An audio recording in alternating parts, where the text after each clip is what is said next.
Alrighty, and welcome back to WRP's live play of D&D's Shadow of the Dragon Queen. What is WRP, you might ask? I'll tell you. WRP is me, Faye, your game master and storyteller, and Lachlan, our writer and producer.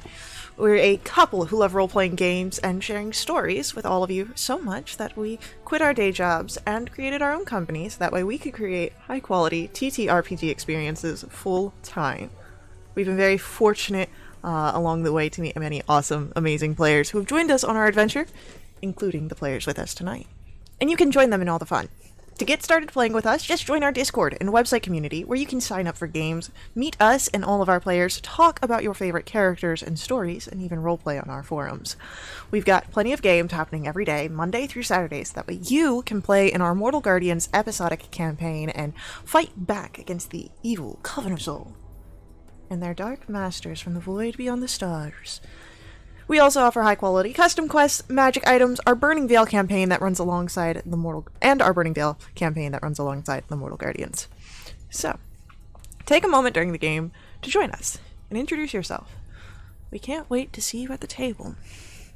Now, speaking of the table, let's get started with tonight's game.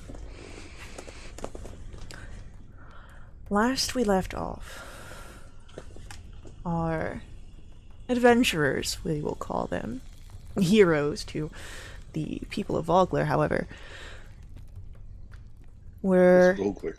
Vogler, both work. You were partaking in the Kingfisher Festival. Merriments, all about in the morning light, which culminated with the midday procession to High Hill to prepare for the reenactment.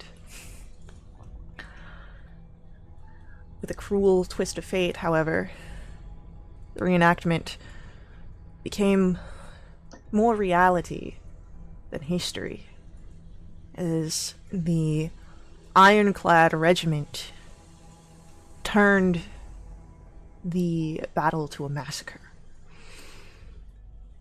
Because of your efforts and aid, some of the militia were able to be spared, and some were lost in the fighting.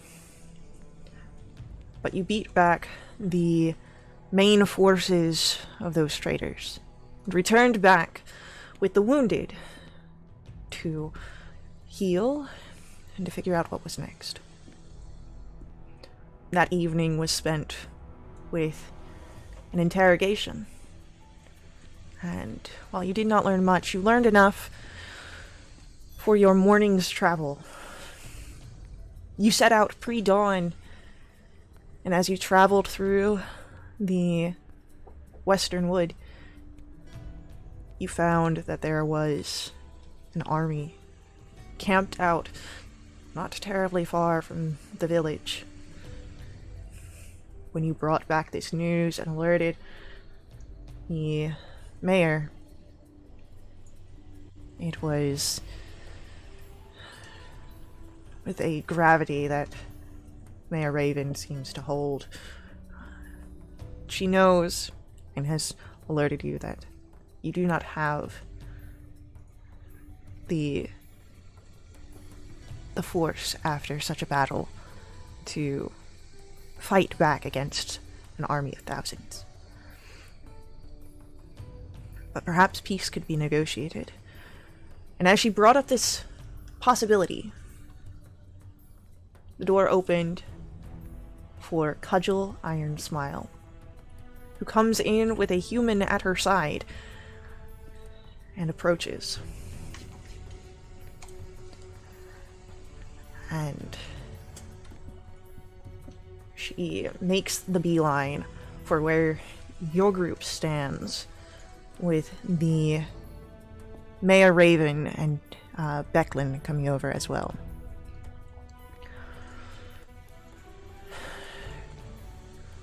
Cudgel wastes no time in introductions to her companion. This is my lieutenant, J.A. Veldruz. The one that didn't betray me at the battle. And he gives a nod in the morning, putting out his pipe. Let's say it's a pleasant morning, but I think we all know the truth of that.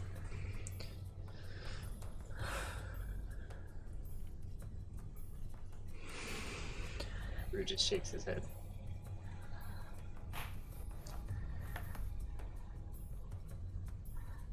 Well, I think it's safe to say that Jaev and my remaining troops are loyal.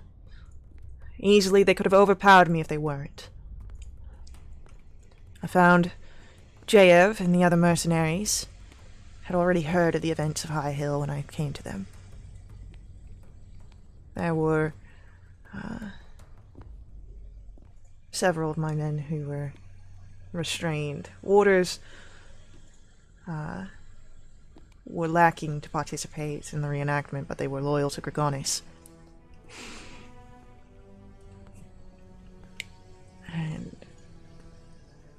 And Jaev speaks up.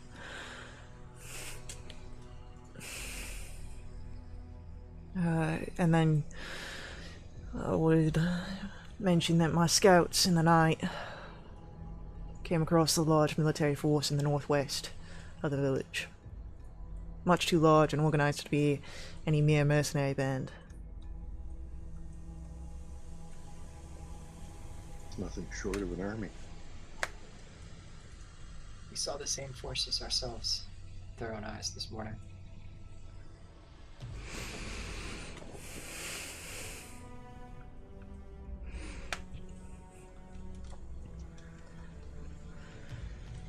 And then Becklin stands up. Then the question becomes, how do we protect the people of Vogler? You can't.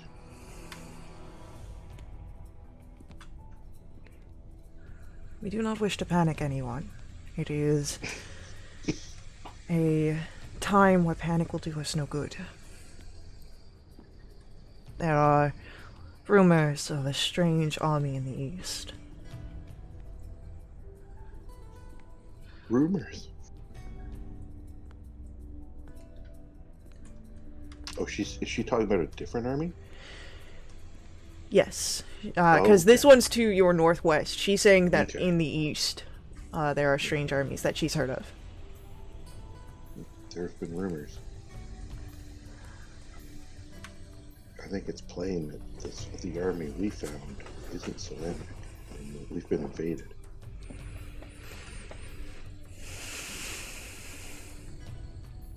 It's such an army, such size, just take up, I guess, camp so close to the town without anyone noticing. Mayor Raven, that's what concerns me. My priority is my people here in Vogler. However, we can't do anything without any more information.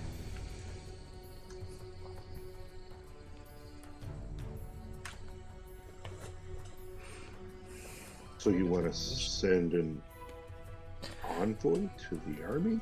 Perhaps an envoy to negotiate peace. They've already, from what we've pieced together, they've already initiated action against Vogler. Like, it was their plan to have the mercenaries killing off the militia. It's at this point, you hear footsteps as another figure moves into the conversation.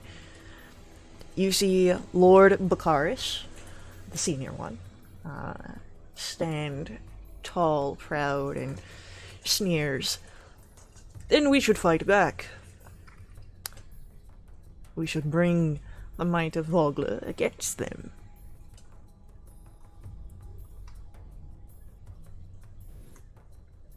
Forgive me, but what might? That sounds like a terrible idea. You lack the strength to take the field.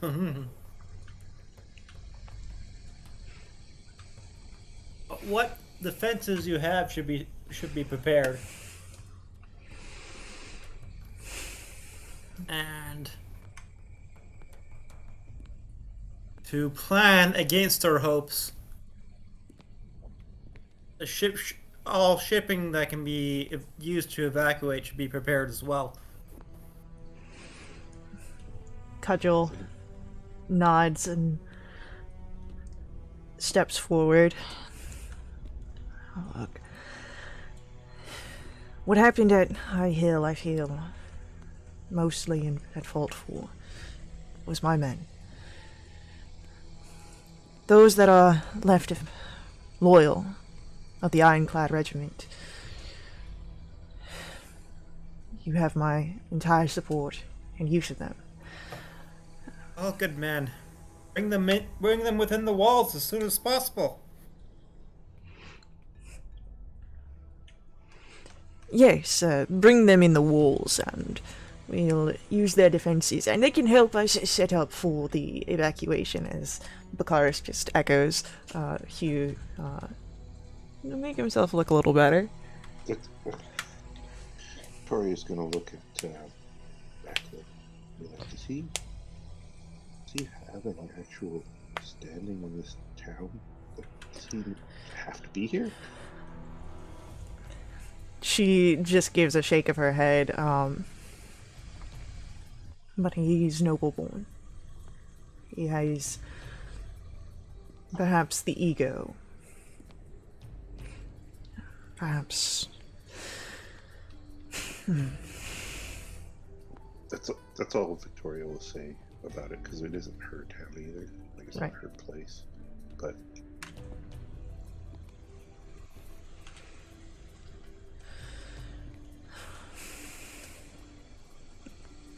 Mitchell, how many men are left in your regiment? No, not many. Men and women, I should say. How many swords or other weapons? We're a fraction. Many were lost at the Battle of High Hill, and of those that remain, a portion of them are loyal to Gregonis, or were. I don't think that we've got the best chances of a fight. I would prefer perhaps trying for peace, but if we put a mercenary spear point, perhaps our enemies may be a little bit more willing to accommodate conversation. Well, get yourselves here as soon as possible. Within the town, a single company can be worth as much as a battalion. Outside it.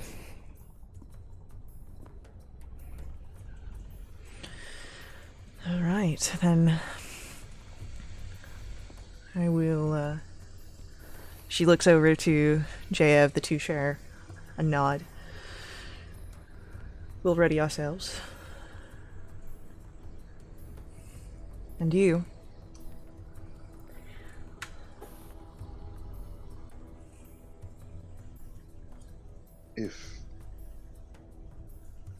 If you don't mind, if the chance comes to speak with them, we can speak for you. Mayor Raven gives a considering pause. Go ahead, give a persuasion check here. Yeah. Oh God. Oh my God. That's it for me for the session. Yep. You've done much for Vogler already, but I would be a fool to turn away such an offer. if you volunteer and the chance does come to pass, I would be forever grateful if you would speak on behalf of Vogler. Royal Dodd.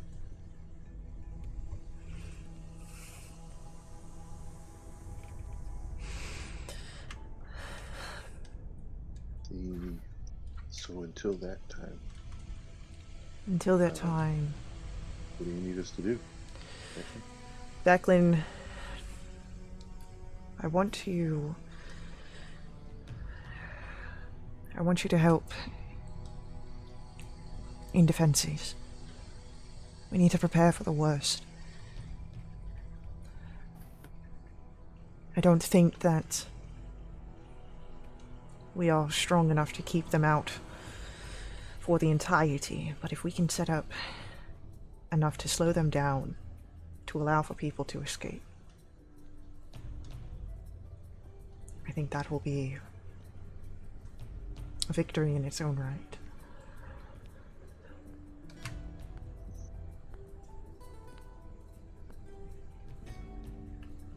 Is someone gonna oversee them preparing their boats? That's not something you want to leave till the last minute. No, get that started right away. Send the fastest one you have to Calaman. Inform them and request assistance. I'll oversee the preparation of the boats as Alert the Mayor knights. Raven stands up.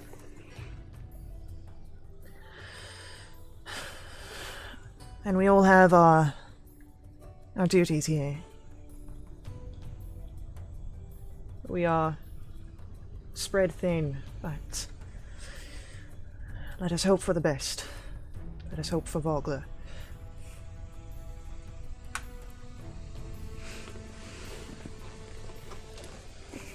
There's always hope. There seems to be a lot of good heads on shoulders in this room.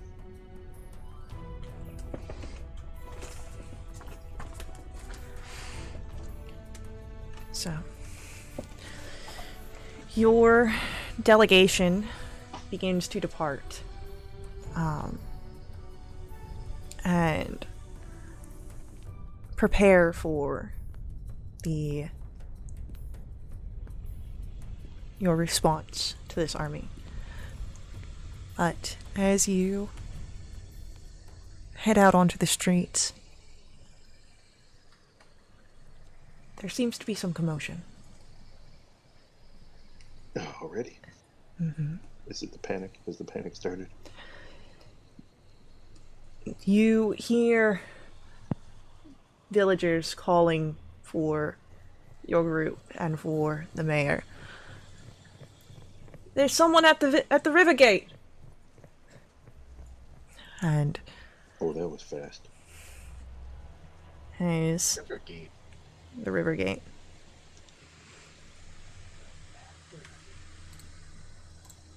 Oh, so that wasn't like the main gate on the road. That's like No, actually that the river. no, the river gate is the name of the gate on the road. Yeah. Okay. All right. So, I think there's only one gate for this town, right? The rest Yeah. is cliffs. yeah, you've got the gate, An cliffs, open river. and then the river, the wharf. So, following the main road to the river gate, you see a beneath the carvings of the leaping fish that are etched into the open wooden gate, there is a human in black and red scale mail that sits astride an armored warhorse. And in her hand there is a rolled parchment. And she calls out, "Who amongst you speaks for this village?" We've been given leave to speak. As Victoria, you stand up. Hugh cries out, "Are you under flag of parley?" She holds out the scroll. And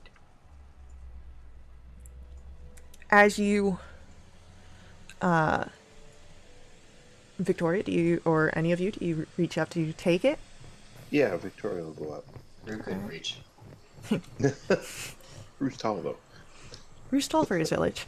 It's a tall horse. I'd say it's probably at least what, like. Oh 15 yeah, it is a feet war tall. horse. Victoria, as you approach and reach up, take the parchment. Opening it, the scroll, you see a very short declaration. People of Vogler, by the orders of Belphalion, the voice of Takesis, you will quarter the soldiers of the invincible Red Dragon Army this night. Refuse and die. This is the Dragon Queen's will. If any of you are proficient in the religion skill, you immediately recognize the name Takesis.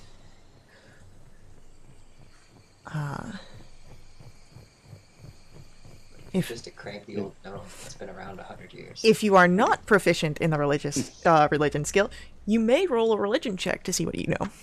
Yeah. Weren't we just talking about her yesterday? Whoa. Oof. Oof. Oh, there's another one. Come on, let's keep going. There we go, Bass. Okay. I don't see how Bass would know anything about the subject, but maybe he's heard something on his travels. Well, you have had a conversation with about Takesis before, so you'll have some information.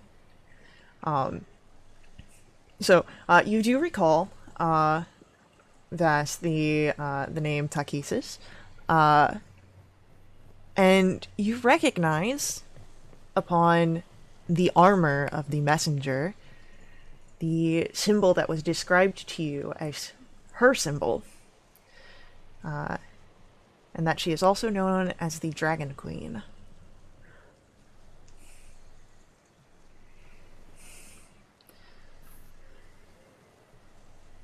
Okay, I'll read it since it's so short. Like I'll read it out loud so they can all hear it, obviously. And then I'll look up at the emissary or whatever you call them, and Victoria will say, "You don't leave much room for peaceful negotiations." Hugh says, what right do you claim lodging and revictualization? This is the that's by ancient right of warfare. That's your due if you conquer the place, not if you bargain plainly. You may request We're not food and trying to lodging egg them on. outside the town, not within it.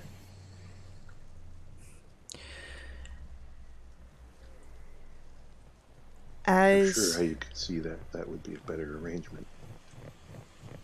as you are speaking, you watch as the messenger gives a signal, and you see on the 30-foot tall cliffs to the east of the gate, more of the soldiers appear. You see that they have weaponry shooted at them as they overlook. Are you a herald under right of flag of parley and truce? If so, you're not entitled to threaten violence. I have delivered the message of the Dragon Army. You will have until sunset to ready this town for the army. Because this person has not claiming flag of truce, I am going to cast Charm Person on them. Okay? How many would we need to put up?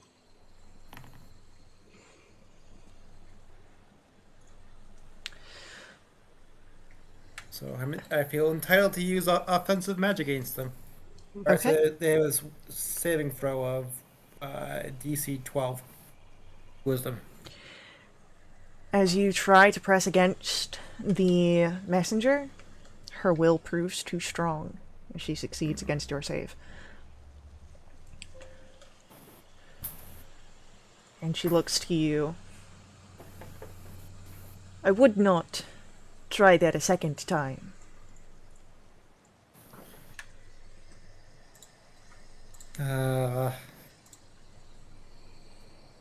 Hugh gives him a cold, piercing gaze in response. How many people and horses would you need us to look after?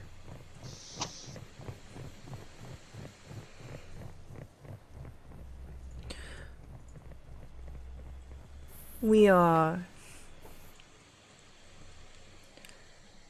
fairly certain that should every household be ready to accommodate a handful of soldiers, there will be peace this night.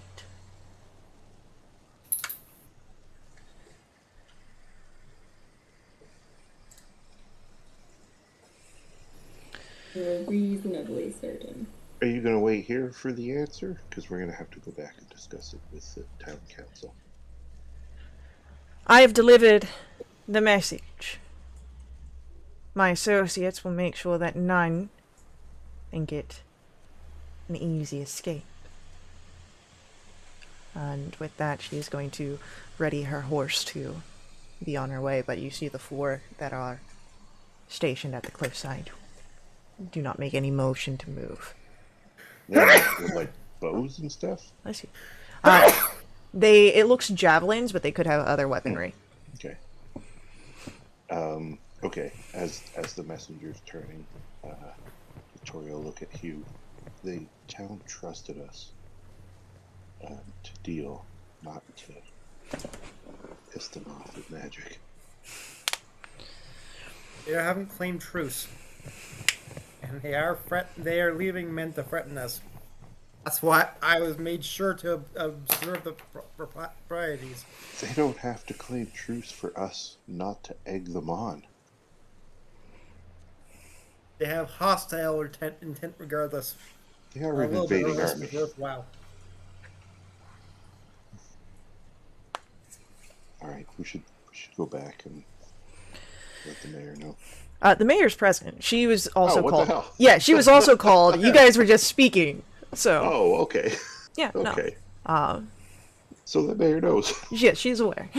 Okay, so Victoria will just turn and look at like the mayor. And did Becklin come as well? Or? No. It was only the mayor and you all that were called for. Okay. So But has Becklin Victoria left will yet? turn. This is out near the West Gates. Becklin was back at the Brass Crab, so there's been some travel. So Becklin's not amongst your group.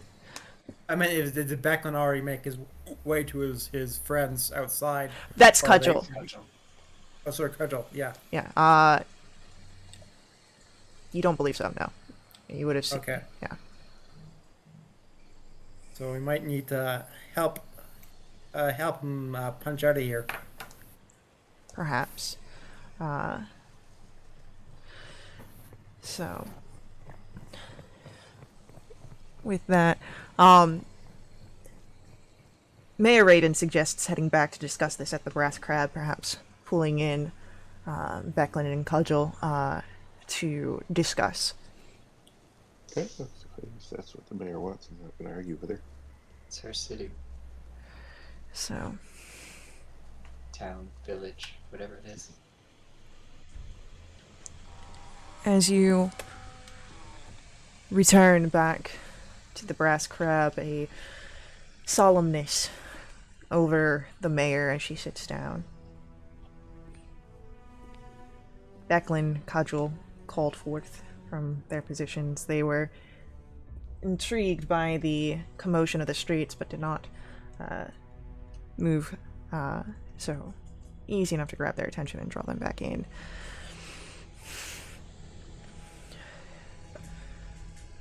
You have been great aid to us already. If you see any other options, please alert me, but I wish I wish no more bloodshed. And My heart tells me that if that army comes in and your people are here, it will be heartache. Once they're past the gate, they can take whatever they wish. There'll be no stopping of them. I understand. But if this is the road to peace, There's no Becklin there are and armies. There's not going to be any peace. There's going to be war. Becklin and Cudgel agree with Victoria. Mr. Ford. War's already been declared. Victoria's nodding in agreement with you.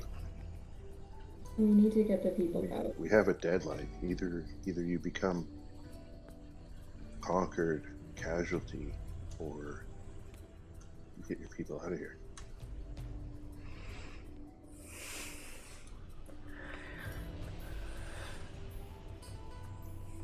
Well, we still have to find a way to get to the Ironclad Regiment.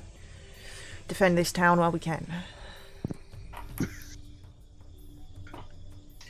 At least long enough to get the people out. I don't know. Hugh, do you think there's any other ways to sneak out of town? It seems that they're just the cliffs. So unless you're prepared to climb a cliff or to sprout wings. If anyone would like to roll a history check, Yeah, as Hugh says, sprout wings. No.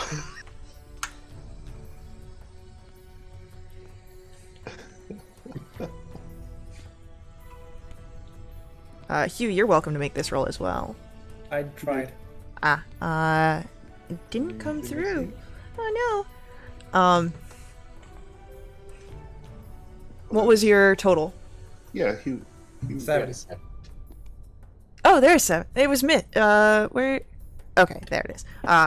So No, I didn't see fast. that's the who I didn't see. Okay. So Rue and Victoria. Oh no. You recall on the other cliffside, Thornwall Keep, and the strange catapult-like contraption at the top. Oh, I gotta look at Rue, and if they have any spark of recognition like I did, I'm gonna be shaking my head at them so hard.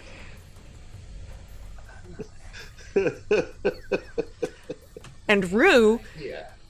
you know what this contraption is. It may have been told to all of you, but Rue, you know what a gnome flinger is.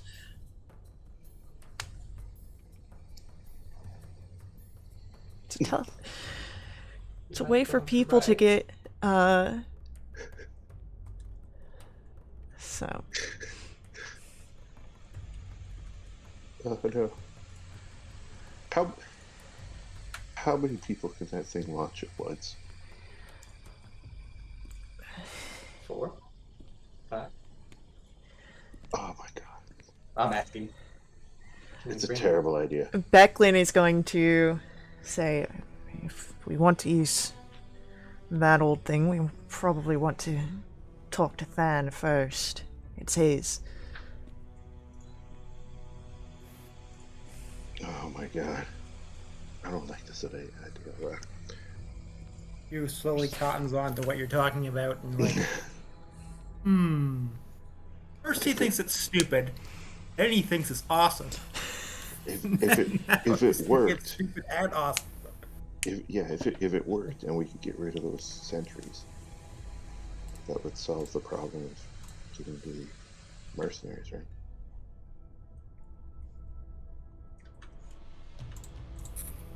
We just do it under the cover of night? No. It's too No, late. No. yeah. No, we don't have that kind of time. What do you, Hours are okay. precious at this point. Who do we have to talk to? What was his name? Than. Derek can lead you, to him. If Becklin, if Than thinks it can work, do you want us to? If we can use it to get rid of those soldiers to allow Cudgel and Jaev to get to the the Ironclad Regiment. Get them here to defend us long enough to start an evacuation. Go for it. Victoria's gonna run her hands through her hair. This is crazy. This is completely crazy. Once Zach knows what everyone is talking about, he is gonna be so pumped for this plan. He'll be first in line. This is what great songs are made of. Okay, let's go talk to take Sam. a long look at the shield of Espen. He's been doing. I am like, okay, I have to live up to Espen's example. It apparently sound like involves something crazy Espen would gnome do. devices today. So, Derek does lead you to Than, a tinkerer gnome, who, as you approach, pushes his goggles up. Hello, I wasn't expecting guests. How can I help you? Oh, Sam. I don't think we've met. Yeah, well, likely not. I've never seen your face before. I'm Victoria. This is Rue. That's Hugh, and that's Vass. I think you know Derek. Derek. I didn't miss a inspection. No, you've not missed an inspection.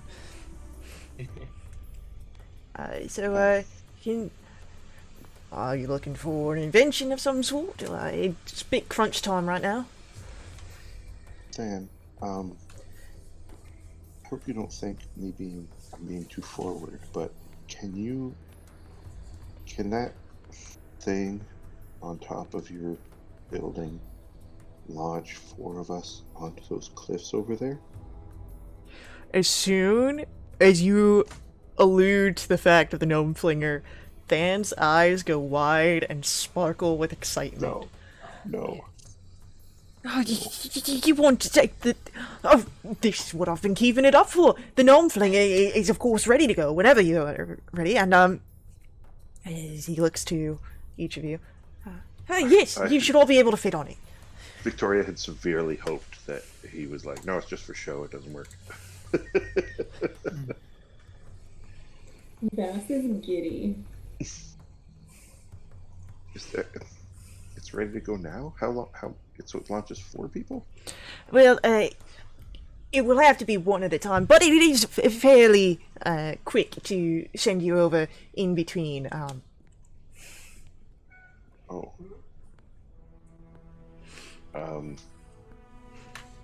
I'll go first. Okay. Is this safe? That is such an important question, but I was afraid to ask it. As soon as but I don't know you, about the rest of you. as soon as you mention this, it's, of course, it's safe. However, if you are worried, I do have a nary crash. I've got several of them.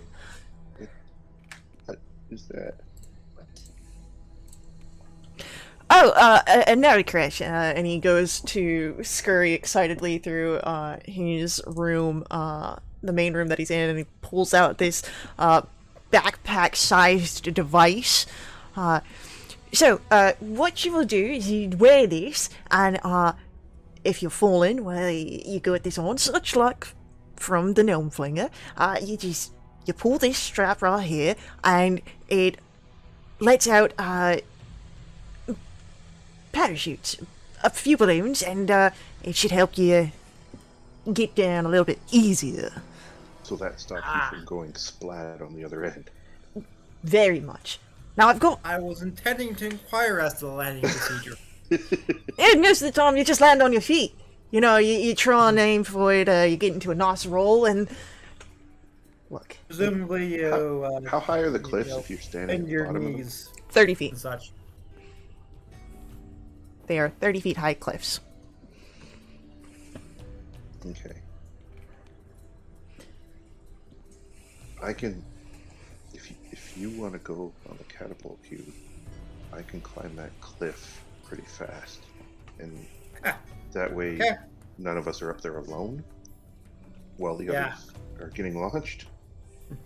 I should take the lead on this as the possibly the most durable. Bass has already taken one of those backpacks and put it on. Yeah, there's enough for all of you to get one. It's no worries. Bruce like looking at his like. You said there's a pair of chutes in here. I think I only need one chute, not two. Can I? So There's more is like Victoria 7 able to- balloons for the parachute itself. Would she be able to get to the bottom of the cliff and wait? Roll for me. Is that As you guys are heading out, because Than, of course, will come with you, very excited to use his gnome flinger, and you guys have any nary crutches that you might require for this trip if you are utilizing the gnome flinger. If you are trying to go cliffside, please roll for me a stealth check. Oh, okay. Well, that's why I was asking.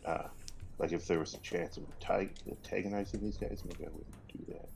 Well, they're standing watch on the river gate. That's why I'm saying roll a stealth check to make sure you kind of move beyond without getting caught. Okay, she's not stealthy. She's not stealthy at all. Do you want to grab a nary crash and take the gnome flinger? She doesn't want to. Okay, so let's just see if she can alerts these guys. Okay, but don't take that nat 20 because it's supposed to be at disadvantage. So let me roll a second time. So that's a 9 stealth, not a nat 20. Cool. A 9 stealth. That'll be fine.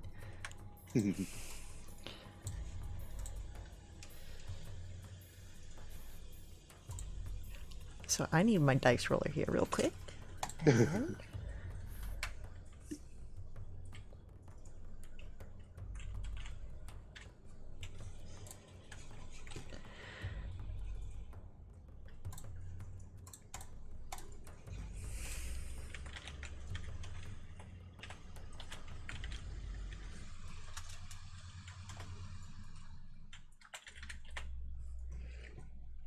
Alright, so...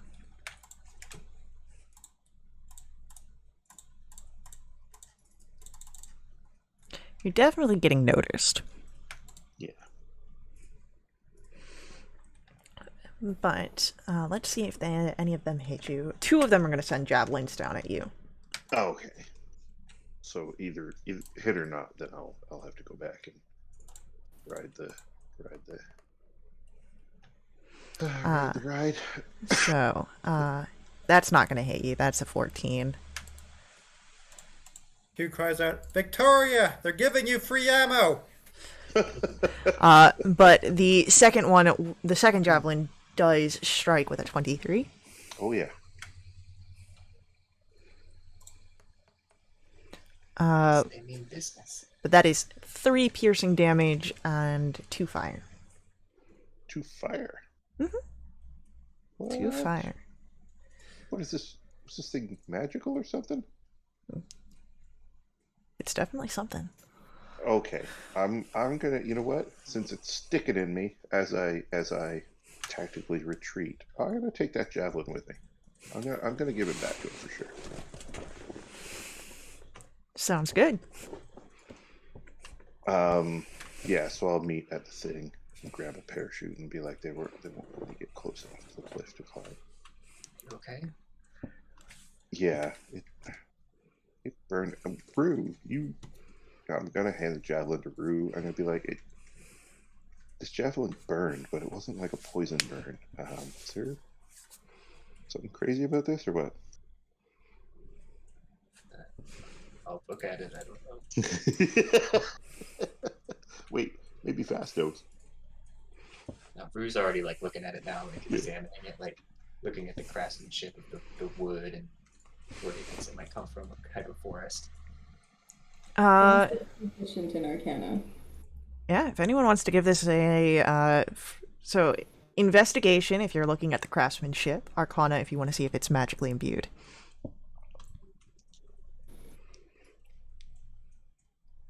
Javelin. It's immaculate, you know, top tier craftsmanship here. That, as you look over it, there is a sort of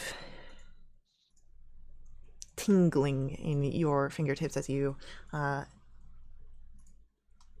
investigate and look this over. This javelin does have some sort of arcane imbuements, but you've never felt this before. You don't know what it is.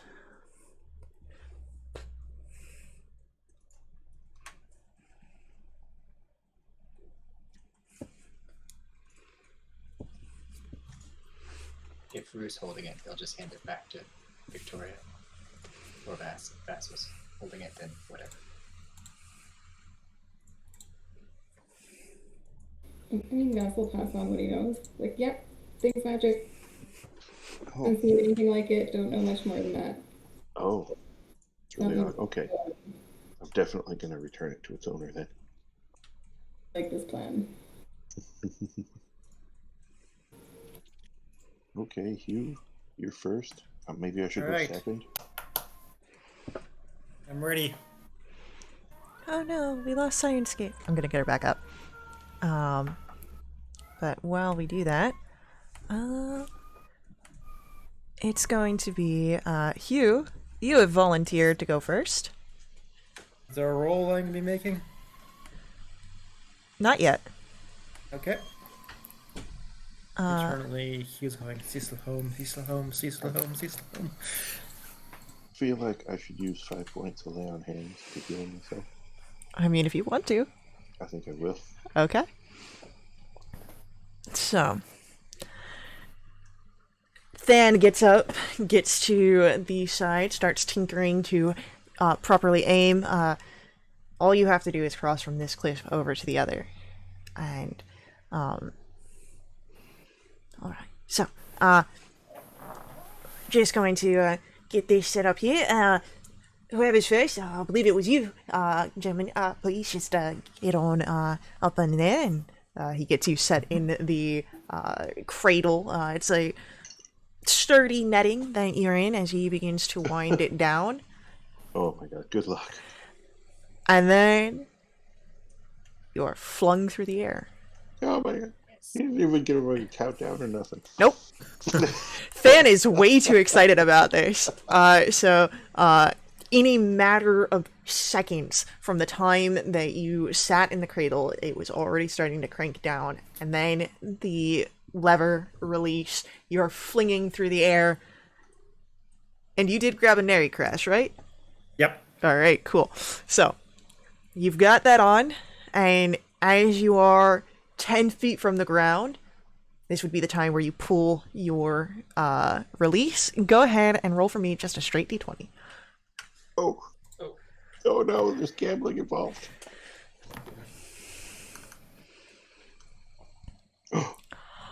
Low is better, right? Oh, slightly. Okay,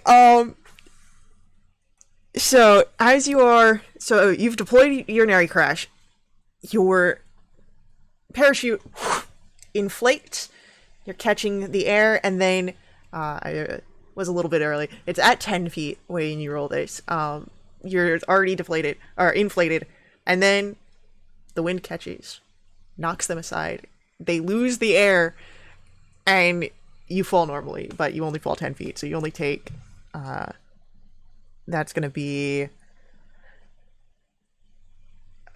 3 points of fall damage as you hit the ground.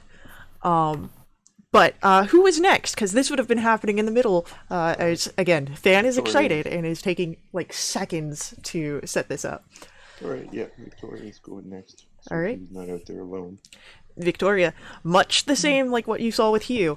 It is Wait, that didn't seem to work. you are launched. You have an airy crash. Yeah. You pull your release, and as you are over, your airy crash functions as intended, and you ease to the ground. It's like a paladin. Yeah. Than looks to the two of you. Alright, who's next? Vass and Rue. And Vass will be like bouncing on the balls at his feet, so he's fully ready to volunteer to be next. Oh, I like your energy. And he starts cranking it down. You catch in, and then as little sort of preparation as the rest, you are launched through the air. You send the release of your Nary crash at 10 feet. We get that roll? Oh no! Oh no! Your balloon parachutes tangle with each other. They lose their air. You are falling, and that is going to be 4 points of bludgeoning damage as you hit the ground. But oh, what an adrenaline rush! Fast doesn't even feel it. He loved it. Didn't matter that the Nary crash didn't work. Would 10 out of 10 would do again. Love it. And then Than looks to you, Rue. Oh, this is in your blood. I suppose it is, isn't it? Let's see that one on the D20. So, Relaunches in calendar. yeah. Right? It's just like the weasel all over again. As you are sent across, again, very little warning, you release of the Nary crash. Go ahead, 10 feet, roll your d20. And it works as intended. Heck yeah. The soldiers do seem a bit on the wary as, again, they saw Victoria. They heard some sort of cry in the distance, but otherwise, your gnome flinger works really well to get across a large distance with very little sound. And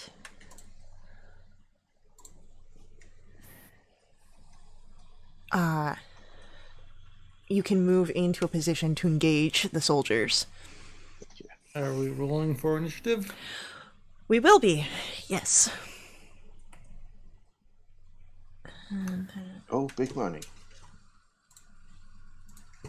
Alright.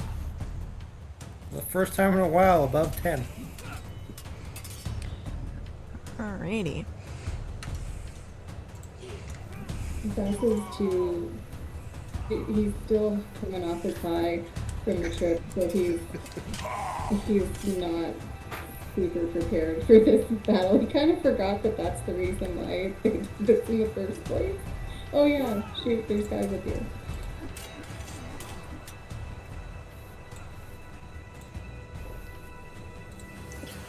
Alright, so it is going to be Victoria. After Victoria, it will be Hugh.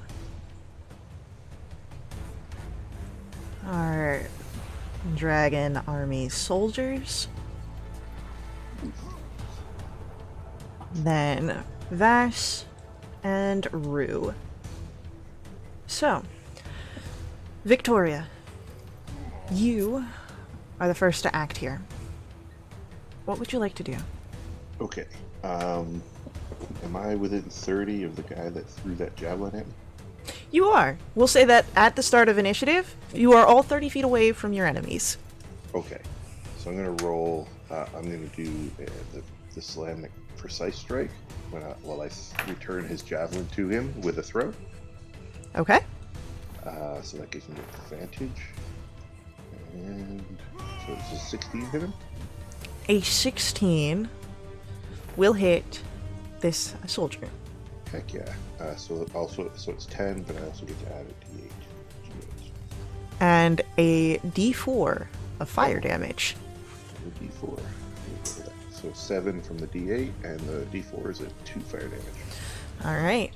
So, as you release the javelin, as this figure is scrambling to pick up his shield, it strikes right into his midsection, and you can see the face scrunch in pain as a burst of heat you can feel as your release on the throw seems to catch, and there's a spark of fire as it strikes.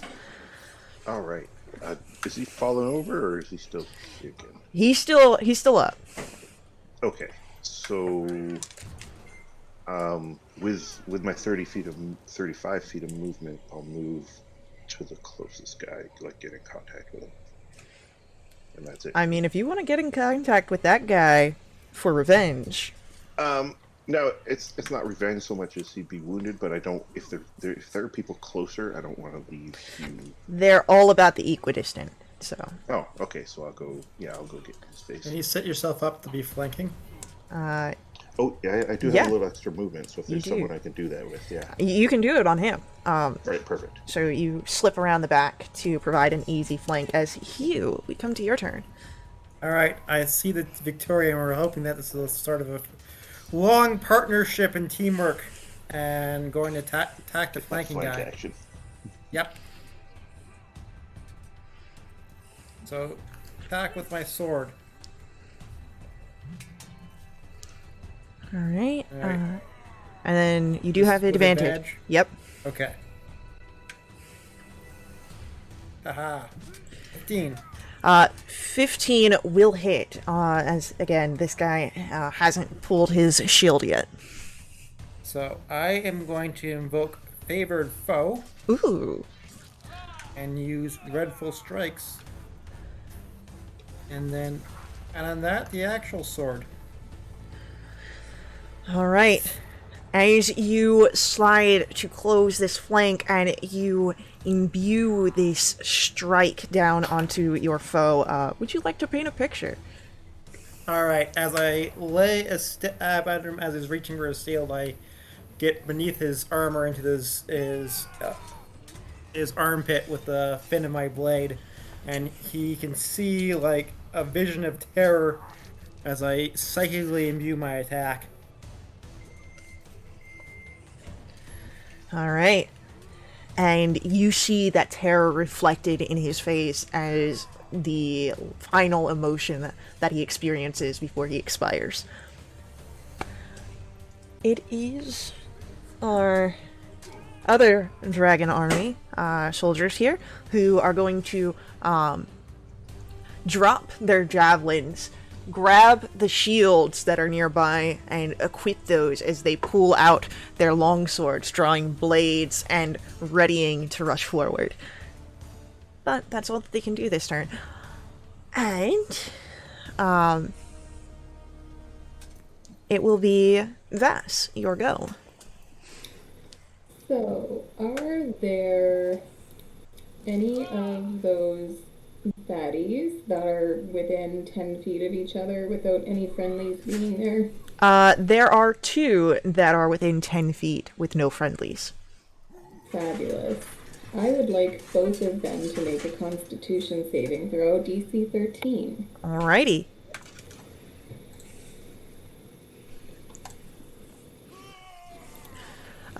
Both fail with a 4 and a 9. Fantastic. Will they hear a painfully loud ringing noise as Vass casts Shatter? Oh, nice. Ooh. Oh, that was perfect. Oh my god. Almost max damage. What you see here is as your spell amplifies, you all hear the ringing crash, but it's not as painful, as concentrated as it was around those 2 who crumple under the weight of their armor and just drop. Nice. Oh my Love god. that for them. That means there's only one guy left. There's one guy left. Heck yeah. As that's your action, Vass. Do you do anything else? I think as a bonus action, I'll give some bardic inspiration to Rue. And Rue, you have to do the bard. Alright. Rue, you have a bardic inspiration as it comes to your turn. Can't let a bard out magic you. Sure I can. But I'm not going to move. I'm going to stay where I am, so that's it for me. Alright. You stay there. Rue, what are we doing? Is that a D6? It is a d6. Yeah. Oh, I feel like I've got to cast some sort of spell on them. I think, though, seeing that my party mates have this mostly under control already, I'm not gonna, like, utilize anything too much of a big gun. I'm just gonna cast Chill Touch on this guy. Go for it. Oh, no, it's not advantage, it's just Bardic. Yeah. I choose to use it. Yes. Let's add the Bardic. You said it's a 6? It is a d6, yeah. That'll 25 or 21 will hit. 21 definitely hits this guy. For 5 damage, and he can't be healed That's for a correct. turn. Oh, nice. So, So he's got like a ghostly skeletal hand like hanging off of his body. alright. As that skeletal hand grips hold of his armor and clings to his essence. Victoria, we come to your turn. Oh. Didn't Yeah.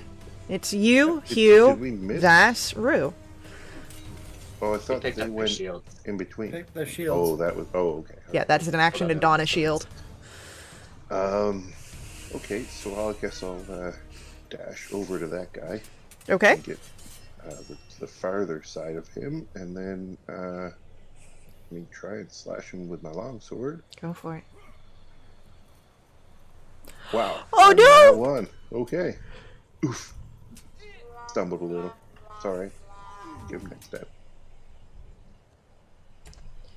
So, as you try to swing your blade down, it is easily deflected. And your footing slides as the shield sends you off your momentum. Phew.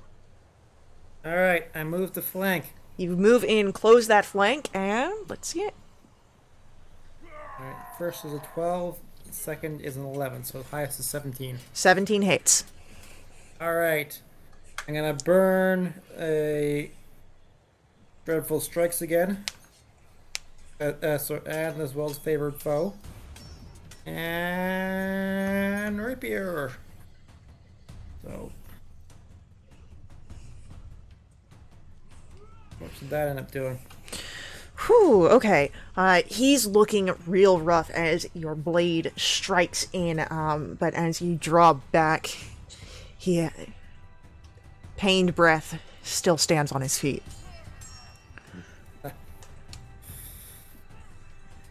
And anything with your bonus action? Oh no, you would have used it for your favorite foe.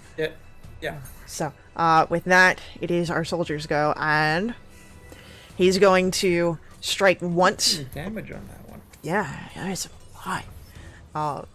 He's going to strike once out towards you, Hugh, and then as he brings the blade down, shove back to try and strike with the pommel into Victoria.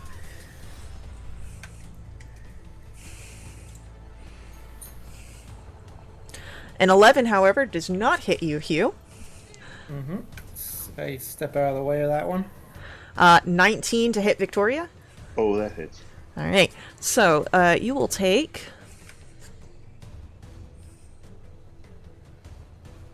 that'll be 3 points of bludgeoning damage as the pommel comes into you, as well as 1 point of fire damage. From his sword? Mhm. Oh, jeez. And that's it for him. Vas, we come to you. This guy's looking real rough. Looking real rough. It seems like they've got that under control, so I would like to go and start gathering all these cool weapons that these guys drop. Okay. So that's what I'll do with my action. Okay. And as a bonus action, I think I'll give myself a healing word. All right. So you hum a tune to yourself to imbue some healing and life, rejuvenation. And Rue. There's one guy left. Fair enough. Let's have him make a DC 13 deck save for me. I'm going to call down some radiant energy of the winds. That's a 6. That's gonna hit. Oh, that's a whopping 1 damage. Oh. And he's holding in there by a thread. Um, Do you do anything on your bonus action? That's about looking. Nothing worthwhile. All right. So, as the divine moonlight falls around this foe, he still stands. Victoria, we come to you. Oh. Oh, man. Okay, can I hold my attack and I'll say to him, we will accept your surrender if you're willing to give it. And I'll hold my action if he keeps attacking. I would like to smash him. Well, he'll tell you to shove your surrender. Oh, okay, then I'll just smash him. Okay. Right, so I am flanking with you, right? I assume so. Yeah. So that's a crit. Victoria, you don't even really need to roll. This man had 1 HP left. Would you like to paint a picture? No. Okay. Victoria gives him the offer. He tells him to shove it up her nasty bits or whatever, and then she just straight arms the long sword, just right through his mouth, out the back of his head. There is the slick slide of a blade through skin and skull, and as the dragon army soldier chokes on the blood and whatever other vulgar insults he may have had, the body does go limp and silent, and you draw your blade back, and you four are no longer in initiative. Okay, I'll say to Hugh, when you hit me with that long sword, it burned as well as that javelin. If that's a permanent enchantment, I wouldn't mind keeping his long Valuable sword. weapon. Yeah. He casually wipes the blood off his blade on the clothes of one of the downed soldiers. I don't know if we'll find anything of interest, but maybe we should check them, right? Yes. As this is happening, can I get... Fast is already loaded up. Yeah, can I get a perception check from all of you? Oh no, there's more. Baby, I was built for perception checks. Well, at least one of us. No. Was. Oh no, Hugh. Okay, it's still 9. Okay. Still a 9. So, as you are riding out, or as you guys are finishing this battle, you hear the sounds of hoof stomps. As you can see, not terribly far from here, there was a camp, and you see the messenger upon her horse riding away from it. And can you hit him? Hit that messenger with your bow, or? I can try. How far away is this messenger? at this point, I would say about 200 feet. Oh damn. So I'd be attacking with disadvantage, right? So you would have disadvantage if you have a longbow, yeah. Yeah. Wow. Yeah, I don't know.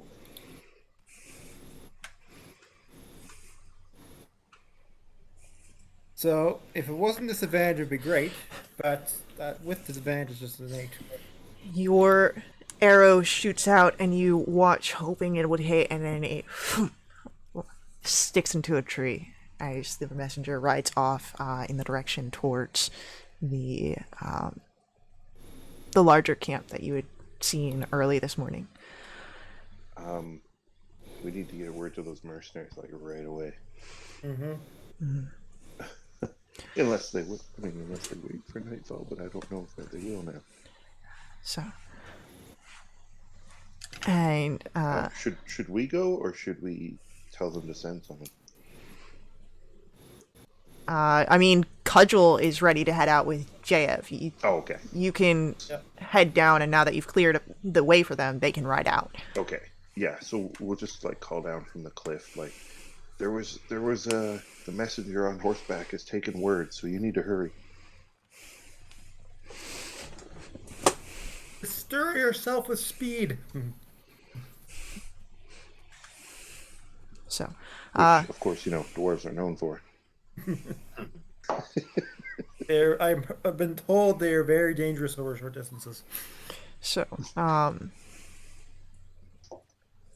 alligator? You can you find a descent and rejoin and you rejoin with the figures at the breast crab to you've of course alerted, but this is where everyone the bigwigs are planning. So this is where you can make sure that Cudgel and Jaev are ready to ride out, which they are. Messengers from the villagers who had been nearby have made it there, but Mayor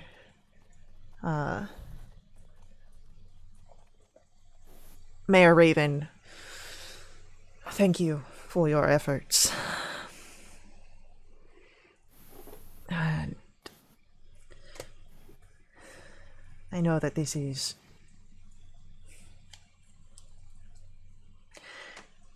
above and beyond what we could ask of you.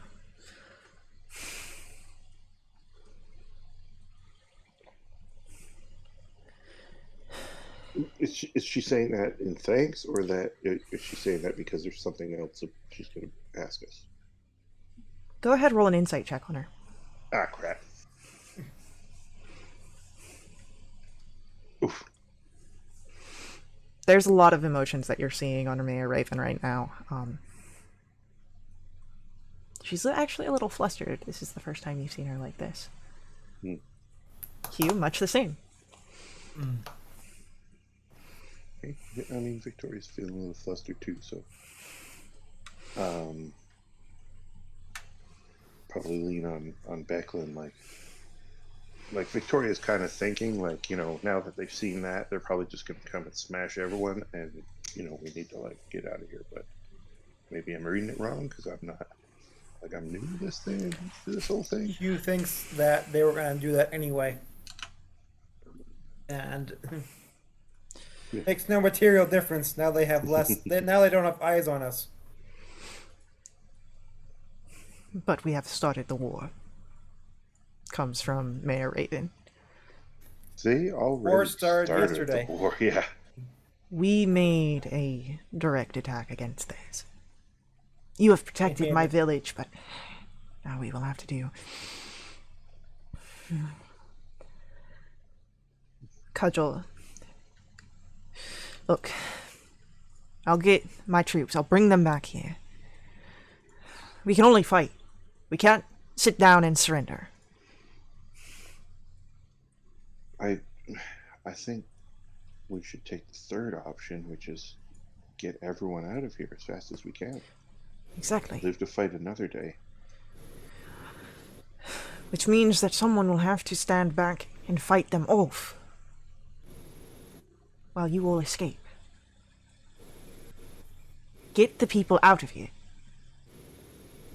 It's my fault that we had this travesty. Poor leadership.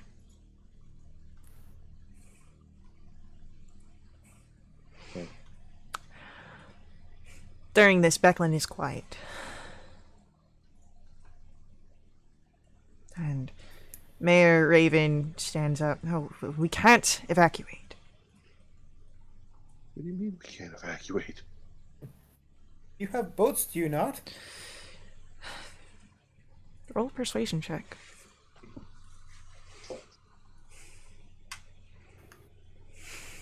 Is that just Hugh, or Anyone who wants to try and argue this. 13. or could I just give him, like, help him argue it, give him advantage? I mean, that Oh, could can you work. do aid me on that? Or is that Yeah, through is that a the... thing I can do? Yeah, sure. Yeah. I mean, Okay. you've kind of participated in the conversation here, so yeah, I would allow it. Okay.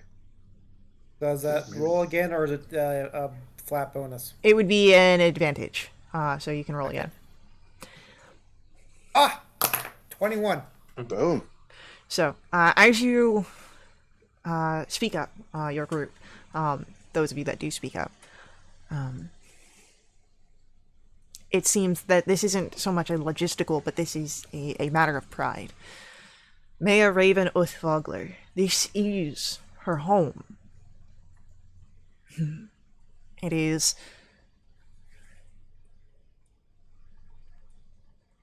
You see as it weighs upon her after your insistence. She backs down, her shoulders slump.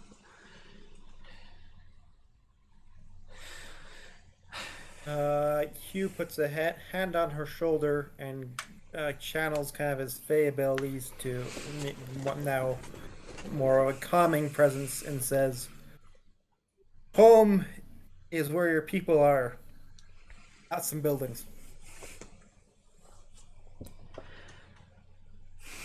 I know. Their safety is what matters here. It's not saying that you can't come back once the battle has passed. You could come back, resettle, rebuild.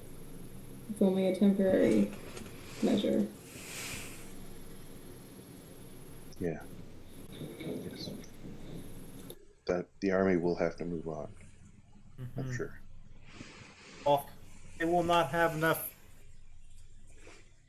food to stay here. An army is like a shark. It must keep moving or it starves or dies.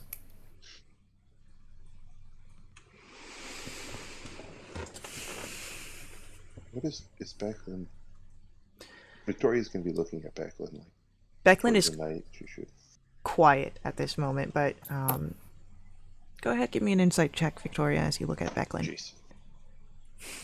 Listen, Victoria's not the insightful person. Oh, okay. She's lucky once in a while, though.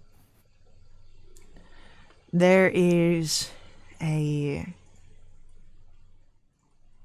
see a fear in Backlund's eye. She doesn't show it outwardly, keeping a calm face for those that are present, those that see her. She has to be the knight, an experienced warrior.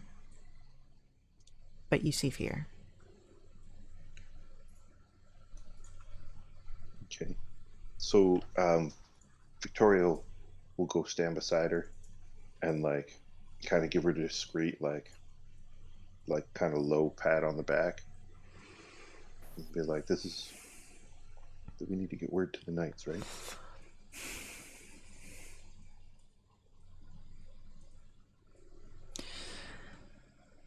What we need to do is prepare the people for an evacuation. I've lived in Vogler for decades. These people are not soldiers. What happens next is sort of reporting to the knights. That can wait. The lives of innocents are on the immediate course that we need to handle. Then So, tell them that. They'll look up to you. We've already convinced the mayor. She may not like it, but she will see through to it. And I will help assist in making sure. I've heard the rumors of war in the east. They speak of unstoppable armies. I fear that these figures are part of that.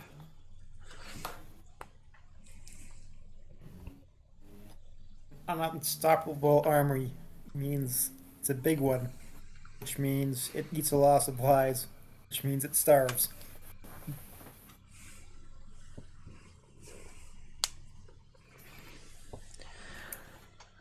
I can only hope that that is what comes to pass. Can I get perception checks from everybody? Oh no. Ha! 20. There we go. Now more in line with paladin perception checks. So there's my natty 20 for the evening. So, Rue, Hugh, and Vass notice that during these conversations, these leaders, Cudgel and Jayev sneak out of the more official conversation. It's very likely, based on what they've been saying, that they are going to go and rally their remaining troops to bring them back. But you would have noticed that they left. Because like we told them to haul butt, right? Like they need to get there and back like yesterday. So they're going, coming back to hold the line. So that way, but they got to do it quick, because who knows?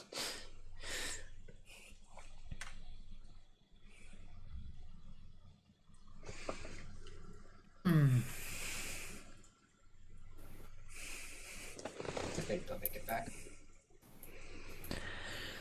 So, In any event, we should gather what exists of the militia and ready the defenses.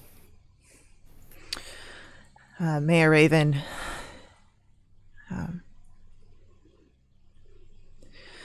actually turns to you and to Darrett, who is here as well. I need for you to actually do some tasks for me in this. I need you to inform the villagers of this situation. We will head to the village circle, gather everyone there. We will assess the ships the village has, how many villagers they can carry, and we will get the villagers the instructions for safety, and we must keep them calm.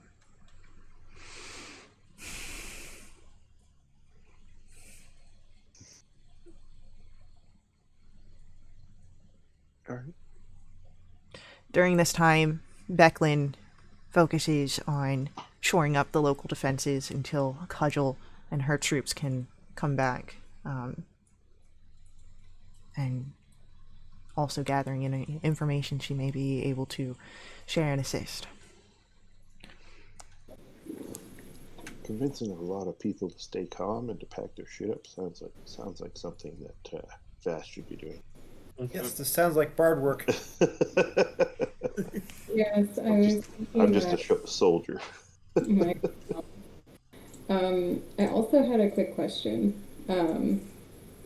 So because Vass grew up on the Sword Coast in Faerun, he's by no means a sailor, but I would assume he knows his way a little bit around ships. So I don't know if that will aid preparing the ships like a little bit quicker than not. I would say that you, because you have some idea around ships, may be able to help.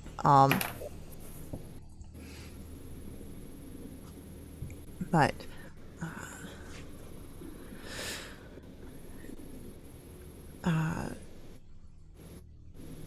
so you have Mayor Raven is going out to speak with the figures. This is still like midday, so there's much time before evening falls. So there is still like time for you guys to prepare. So you'll have time to check into the ships. So you don't have to devote yourself to one of the tasks that Mayor Raven's asking for. You can help out with more than one. But that is what she is asking of you, your group.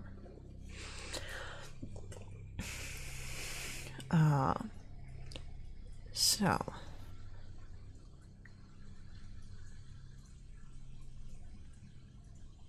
Okay, yeah, like Victoria is definitely going to be moving around, like, helping the people and kind of trying to keep people calm. If people need help moving stuff or getting families together, whatever, like helping them with all that.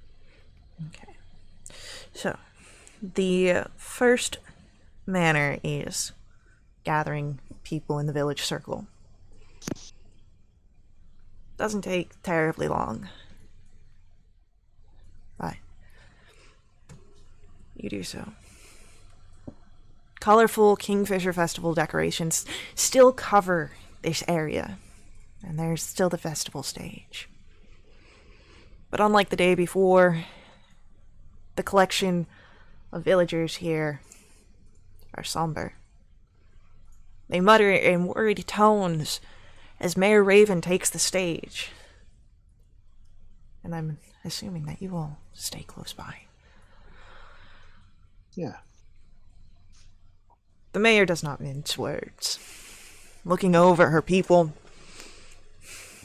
you can see a leader burdened by the weight of such duties.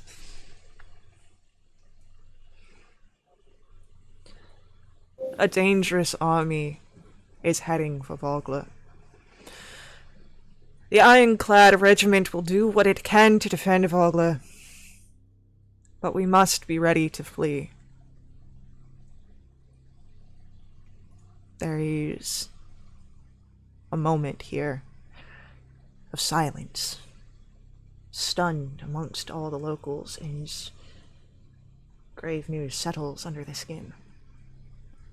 When their questions come, it is a tidal wave of shouts, anger, and fear.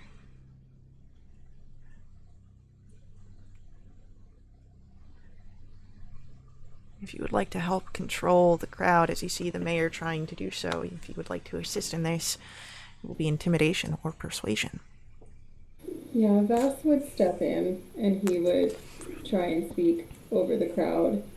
Okay. And he would be serious in what he's saying, but he would also weave in notes of hope. You know, he's really far away from home, but no, I guess it doesn't matter what he says because he rolled a 2.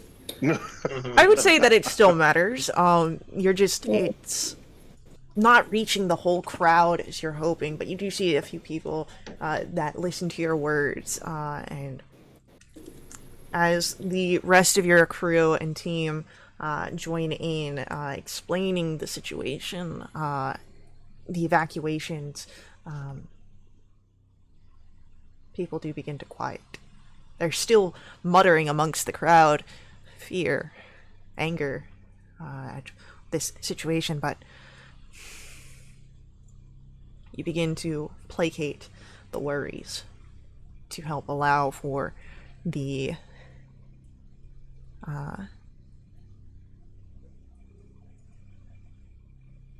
preparations. It seems that the gravity hits them. Time is limited here. You only have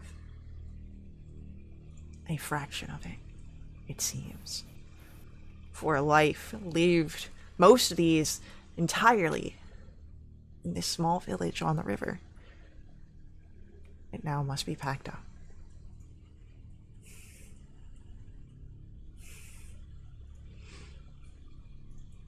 Now it comes to settling in.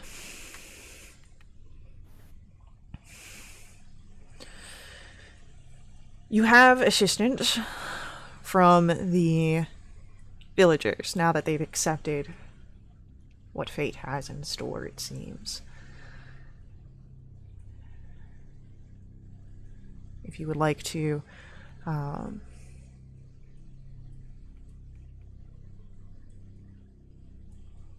take a look at the ships and start assessing that. No.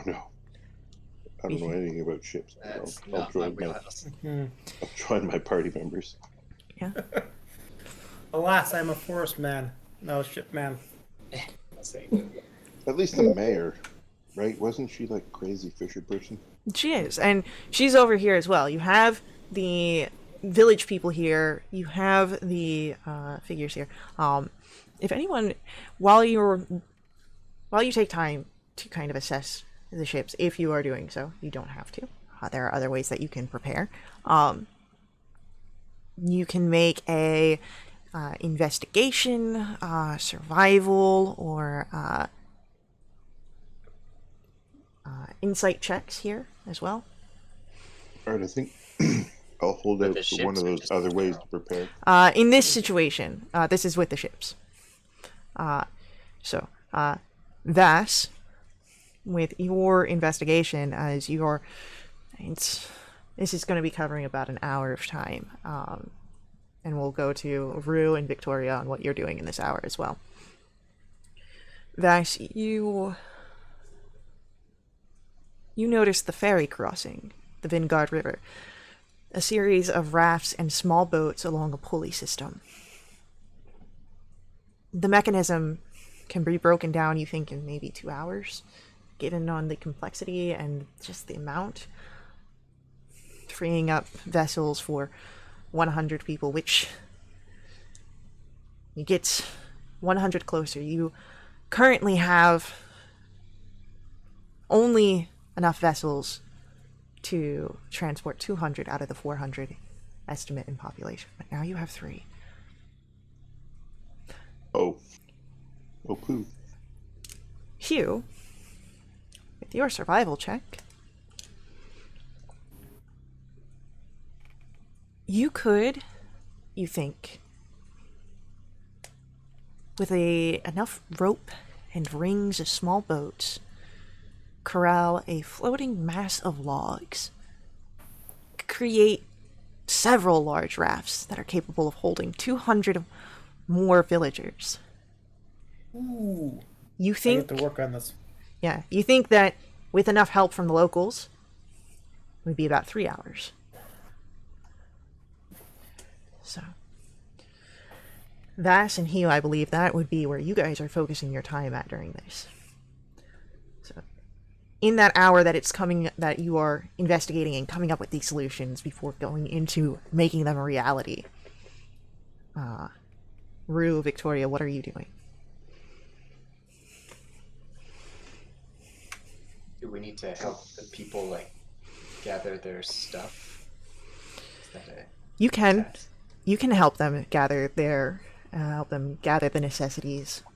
Yeah, you say necessities. That's what Rue was thinking. What- Like he's not very materialist, and so like maybe help guiding people. Like you don't need to do this, and you don't need to do that.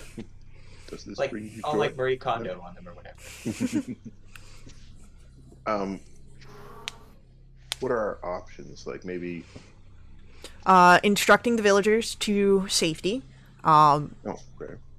helping with the ships, keeping the villagers calm. And then if there's something creative that you think would work here as well, feel free to do so. Well, I think instructing or keeping them calm falls in line with her oath as a paladin. So maybe keeping everyone calm and moving along while Rue kind of tells them, "Hey, put that shit away. You don't need it." Okay. Is the way to go. All right. Then from Rue and Victoria, can I get persuasion checks to see the degree of your success in these endeavors? Whammy, no whammy. Oof. Rue, you are struggling just a little bit here in your getting people to not take more of the sentimental stuff. But your message is getting across to a few. Victoria, you're doing better. People are as calm as they can be in this situation. Unfortunately, there's no way to assuage entirely the bubbling feelings in this situation. But there's no panic. Not that you can see. Oh, she'll mention to people that she's so proud of how they're handling this.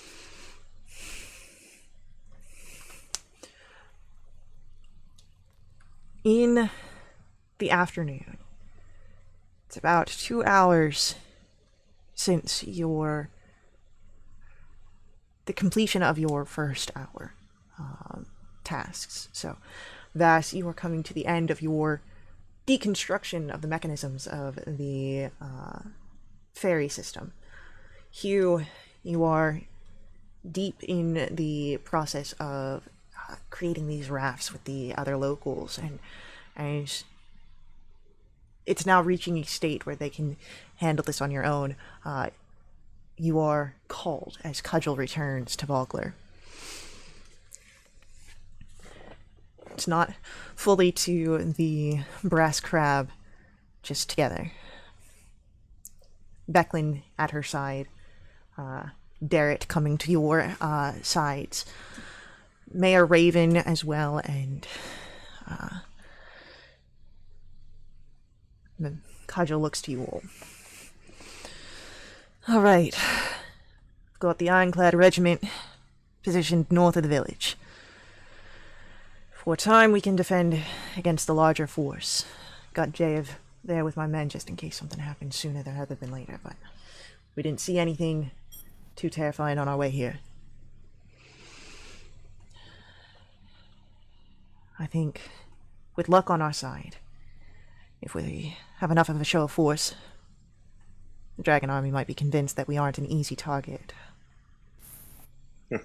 But, How long till the boats are ready?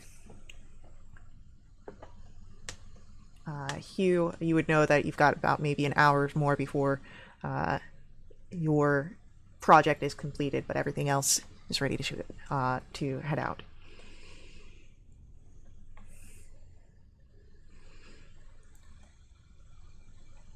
So, I would assume that Hugh shares that information. Did we lose you?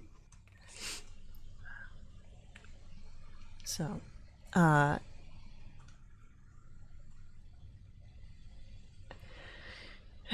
well, I've got a contingency plan near the river gate. As a rear command tent, small. I've posted a messenger there. That way, village can send word as needed.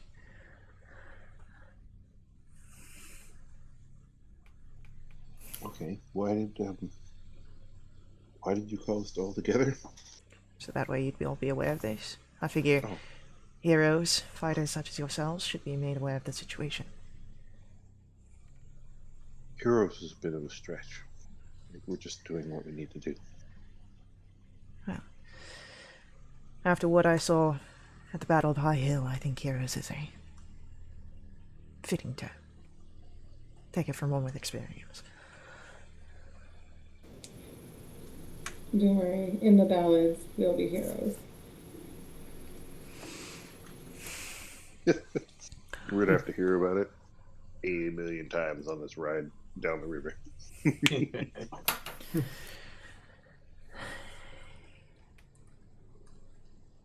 At the end of Okay, this so- meeting, you see Cudgel turn to her old friend Becklin. I know this is a big ask, but I'd like you up at the front with me. If a Knight of Solamnia appears on the field, I'm hoping that the enemy will hesitate to provoke the knighthood. Is that... Like, you do have a plan to get on the boats, right? Like the mercenaries? We'll hold them off as best as we can, and if we can make it back in time. If not, we can try and get away on land.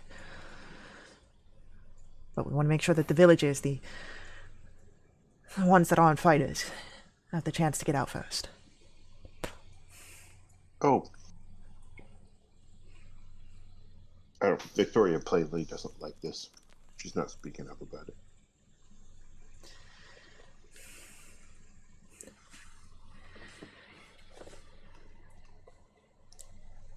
Are they expecting us to go with the villagers or to stay behind?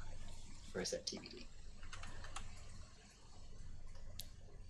Well, go ahead, roll insight checks here. Or intelligence. Insight or straight intelligence, your choice.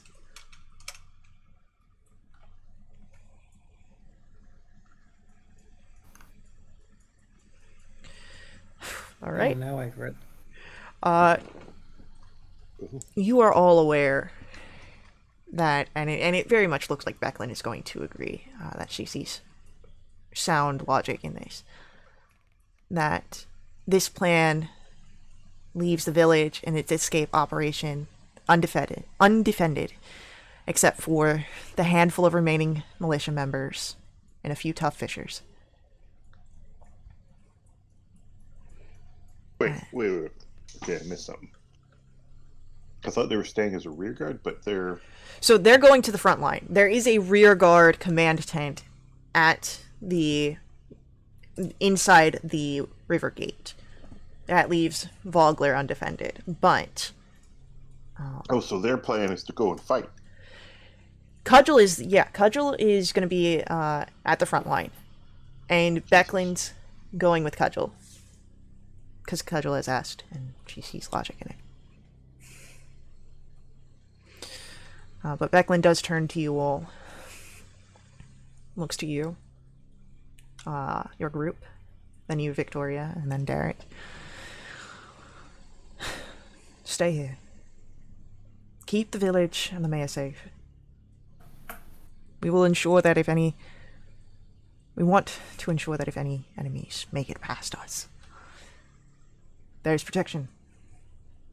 That is tested and honorable.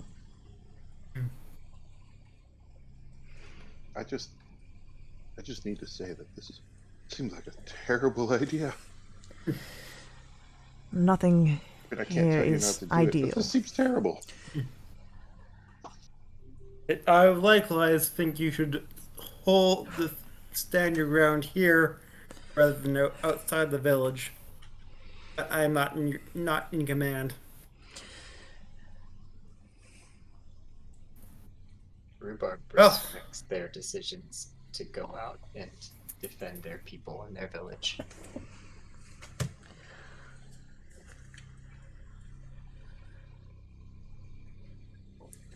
So...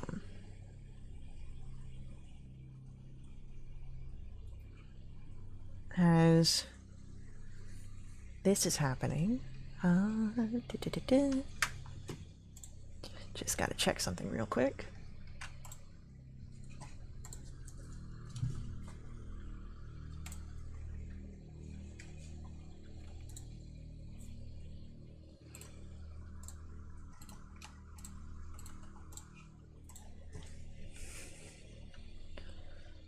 Alrighty, so... Rue. During these conversations,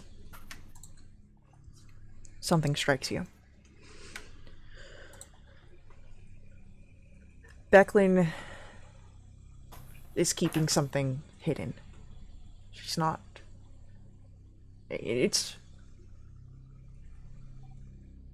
You don't know of what it is, but you know that she has something that is unsaid.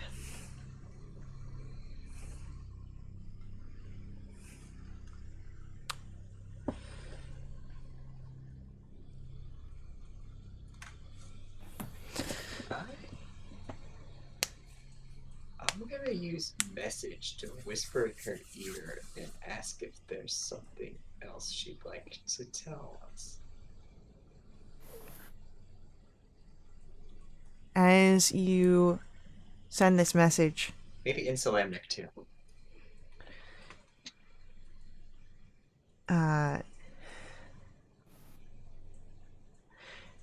she responds to this message, looking over to you, Rue, and asking if you would step aside and speak with her. Absolutely. So, Becklin excuses herself and moves off a few feet. Rue, do you join? Absolutely. Please merge through it. Hugh, Vass, Victoria, you do see Becklin and Rue step off to the side. I'm curious, but I'm not intruding. Okay.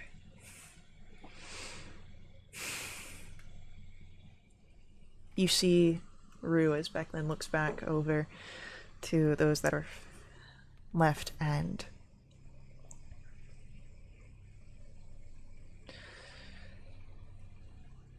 can you do for me a favor?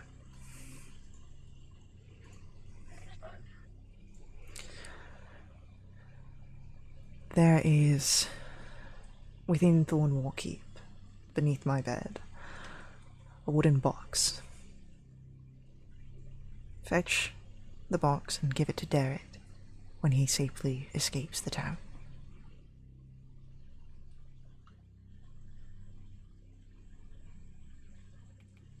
I can do that. Then I will be forever grateful. Do you need me to pass any words to him as well, or will the box speak for itself? It will be enough of a statement on its own. Okay. Thank you.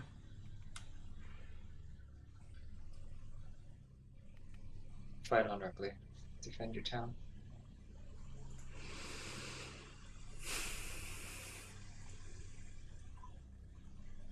And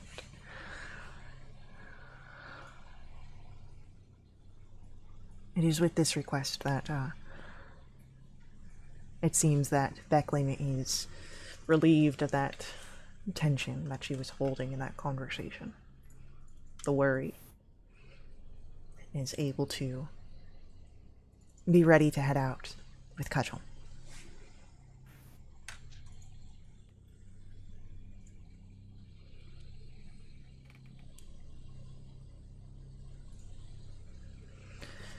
So, there's another hour to finish up the preparations of the rafts, which Hugh, you can return to oversee that, make sure that it is finished according to your standards. Okay. I'm going, and I'm my very, very direct hands-on noble way telling people what to do. Just as you were before the break, and it's effective in this time. Vax, it seems that if there was any time to equip yourself with new armor, new weaponry, this would be it. Vass would love it if he could find himself 2 scimitars. I think 2 scimitars is easy enough to find. No master quality, but will do. Can't you also wear medium armor now too? I can, but the problem is funds be low right now, so I gotta pick. I can't do both.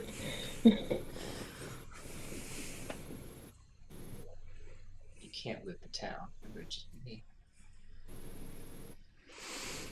Loot. This is provisioning. Requisitioning. Yeah, get Now- to the now ship, it's get you to the play a ship. hero So then card. just let yourself Yeah. into their shop. Okay. Like, what did you leave behind?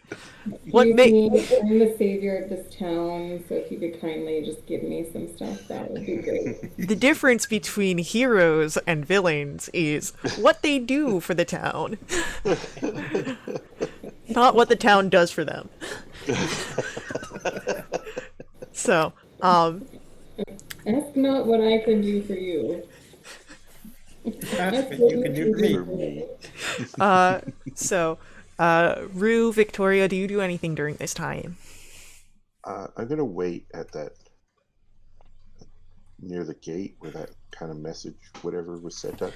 The messenger? So, yeah, this would be the messenger from the village. Yeah, and just to see if we can get any news or like, oh my God, there's an army streaming towards us. You know, that sort of thing. Okay.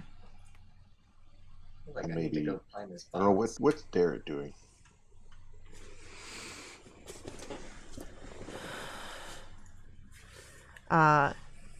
Derek, he is assisting where he can.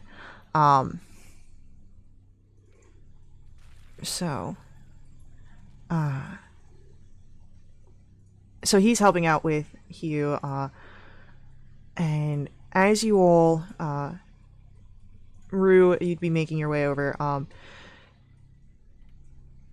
Before we get to the Thornwall Keep, before Cudgel and Becklin leave, they do, at the gate, share goodbyes with all of you.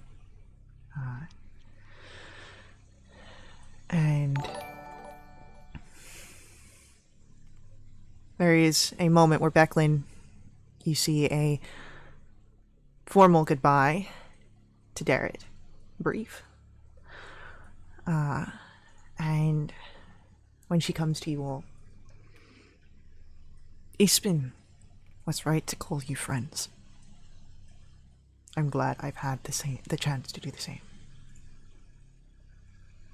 And they ride out. Oh my god. You better stay alive. So,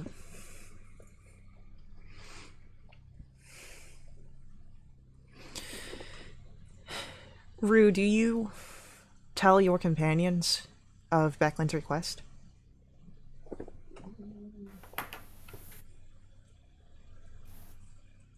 I think I would tell Victoria.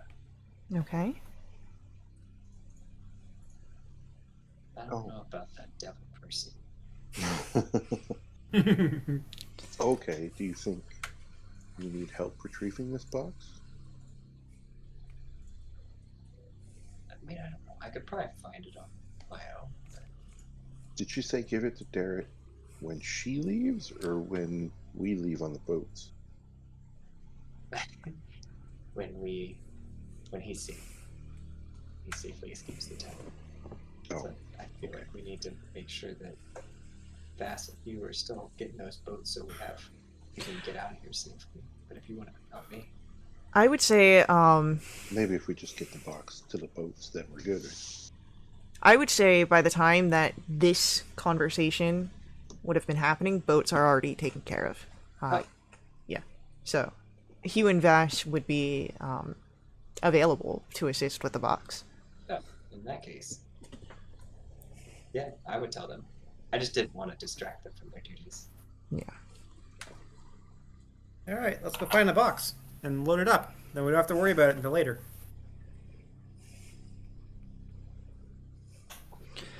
So, It's a small box. so as you all gather and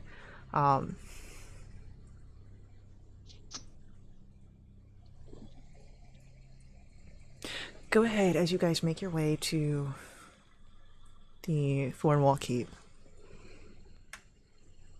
Go ahead, give me a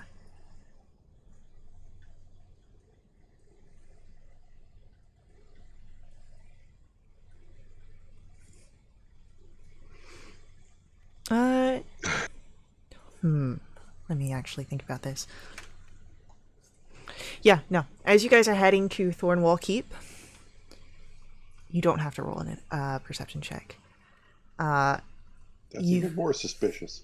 Hear the pounding hooves that sound from the direction of the river gate. You see a mercenary of the ironclad regiment that rides towards the village circle. As the rider comes closer, you hear them yell, "They're coming! Evacuate now! The dragon army!" And the message is cut short. A squat, hooded figure launches from the nearby cliff, slams into the rider's back that sends the horse and rider tumbling. That is outside of the gate. Do you rush to assist? We waited too long. Or do you try to take Becklin's request? Let's do it. Let's move now, get it, and get out of here. Yeah, can't we I'm do both? fulfilling the request. They would be splitting out. If the dragon army is coming now, it would be one or the other. Okay, does that guy look like he's already murdered? Roll for me perception or insight check.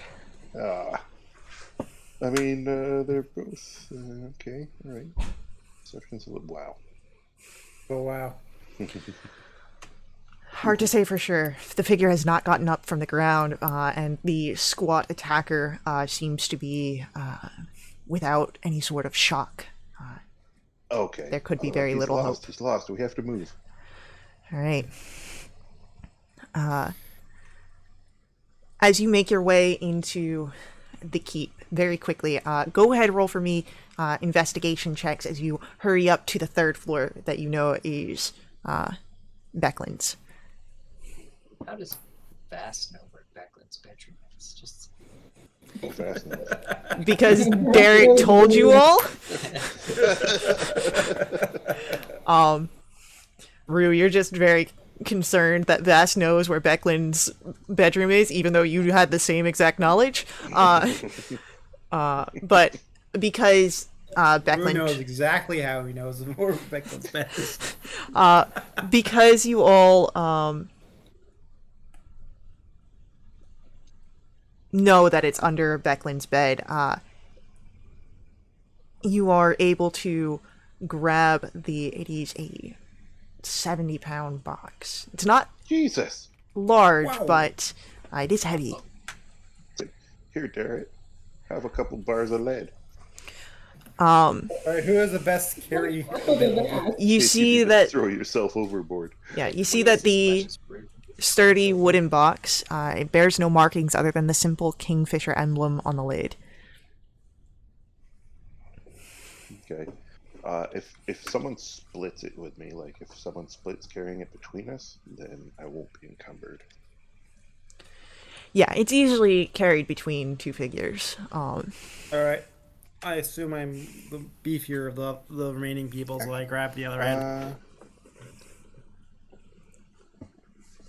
Oh yeah. I think I might just be encumbered if I add 70 pounds. Yeah, but you're splitting it between all of you guys, or between two of you. So, as All right. you Move. grab this and you move back through the streets, you know that Mayor Raven, Derek, are at the village's wharf with most of the villagers. You have the news, the scout, but how do you get it to everybody? Do you just hurry as quick as you can to the wharf? I project my voice, crying out, "They're coming! Time to cast off and leave." Okay. You call this out as you make your way to the wharf. As you deposit the box here, you notice that the villagers remain eerily quiet as they begin lowering themselves into the boats. Panic washes over the crowd as cloaked figures emerge from the edge of the cliff above Vogler. You can see just in the distance. They linger for a moment, then step off the edge. Wings sweep from beneath their cloaks, slowing their descent into the village. And as the invaders make their way into Vogler, Derek draws his sword, steps up. Will you help me defend the escaping villages? Hugh raises his blade and says, "It's time to join some dragon men." Yeah, It's not fair. They have wings and we don't. As long as the box makes it into a boat, then I can turn and wait. And defend. All right. As you get the box into a boat, you direct some of the dock workers here to do so. It's time to defend the city. And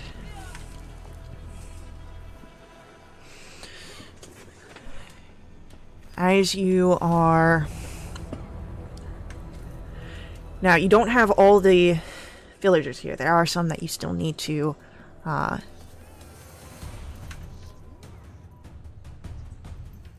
What? There are... You know that most of the villagers are here. But quick count of heads. It is time to move forward, and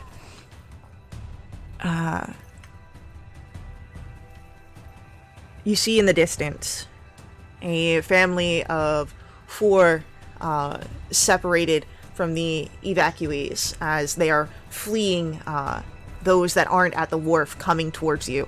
And you see that the invaders are cutting them off from rejoining. Looks like you will have to. Looks like you will have to assist. They need help. Yeah. All right. He doesn't think, he just moves. As you rush forward, you can hear Darrett at your side as you all get over. They will have to be escorted to the wharf from the invaders. I will say, go ahead, roll for me athletics checks to get over to them before the Oh, hell yeah. Could it be acrobatics if that's like leapt over stuff? This is more about a speed rather than a avoiding obstacles. Well, Oh. Oh. So, I will say that the natural 20 and the natural 1 will cancel each other out. So it's not a horrible detriment. You do manage to make it over. It seems that the invaders are paying attention elsewhere by the time that you manage to make it over to the family of 4. They are frightened, trying to hide, holding children close to them. Oh my god, why are you still here? Move faster. So, as you all begin the escort towards the wharf, the sound of clashing metal draws your attention. You see 2 of Vogler's remaining militia members holding their own, but struggling against the reptile-headed invaders. You see that these scaled soldiers hiss with cruel laughter as their force and might presses down. There are, you see, 5 of these invaders around the 2 guards. Holy crap. You mean the 2 Militia. you see? Oh, I was like, bards? What? Guards. Sorry. There's a G.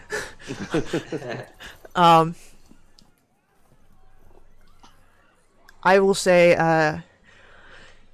Darrett looks to you guys. I'll get them back to the wolf. Come over and head and help you out when I can. But we need to save them. Okay. I'm gonna say, hopefully I'm not stepping on Rue's toes, but I'll be like, Darrett, there's a box in that boat over there that Becklin wanted you to have. Well, let's get out of here first, and then... Just in case we all die while he's down there. And he nods. But, as you move over to, assist, go ahead, roll for me some initiatives.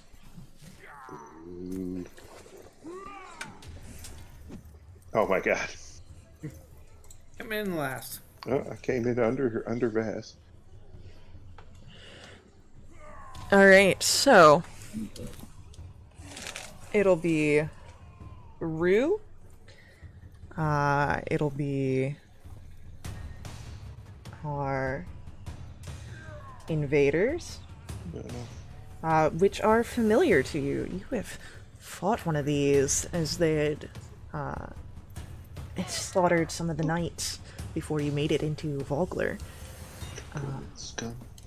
And then we've got, after our invaders, Hugh, Vass, Victoria, and the guards. Oh my god. Okay. So, Rue, you get to start us off. Fantastic. Swishes to the bunch. There's 5 of them, you said? There is 5 of them, yes. How far away are they? I will say that at the start of this, they're about 25 feet down, as you heard the clanging metal. Down? From where you stand, like, down a side alley. Like, it's not, like, down. Okay, yeah, we're not above. Okay. Yeah, yeah. Uh, let's see. Let's try and, you know, make a couple of blind. I'm gonna cast blindness, deafness on 2 of them with a twin spell. Ooh. Sorcery ability. Ooh. That is what, a wisdom save? It's a con save. Con save, okay, cool. Yeah. Maybe not the best, but dice are dice. You never know. So it's a DC 13 con save for each of them. The first one you target seems to be fine. The second one takes a hold as he fails his save. Okay, so he is blind for a minute. I don't know. He can try and get out of it too. Yeah, at the end of his turn, I believe. At the end of his turn. And then I used 2 sorcery points. That was an action, bonus action. Let's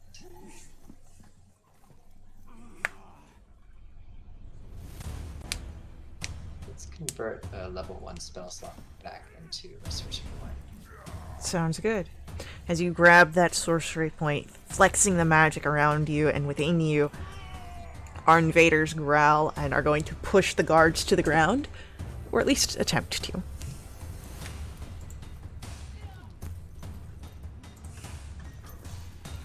Alright, so one gets pushed to the ground.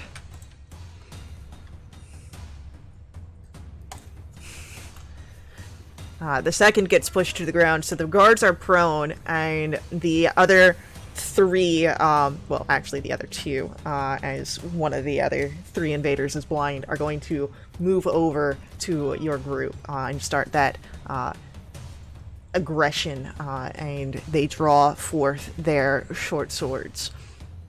And as they get closer, we've got a strike coming towards Hugh and a strike coming towards Victoria. Oh, ooh. 17 to hit Hugh. That's just on the shield. Alright, and a 6 will miss Victoria. So, both of you are struck but take no damage. There are reverberations of the attacks going through your shields. And Hugh, it is now your turn. You've got one of these guys in front of you. The one that tried to attack me, I cast Hunter's Mark on them. My bonus action. And I strike him with my sword. Oh, most definitely that hits.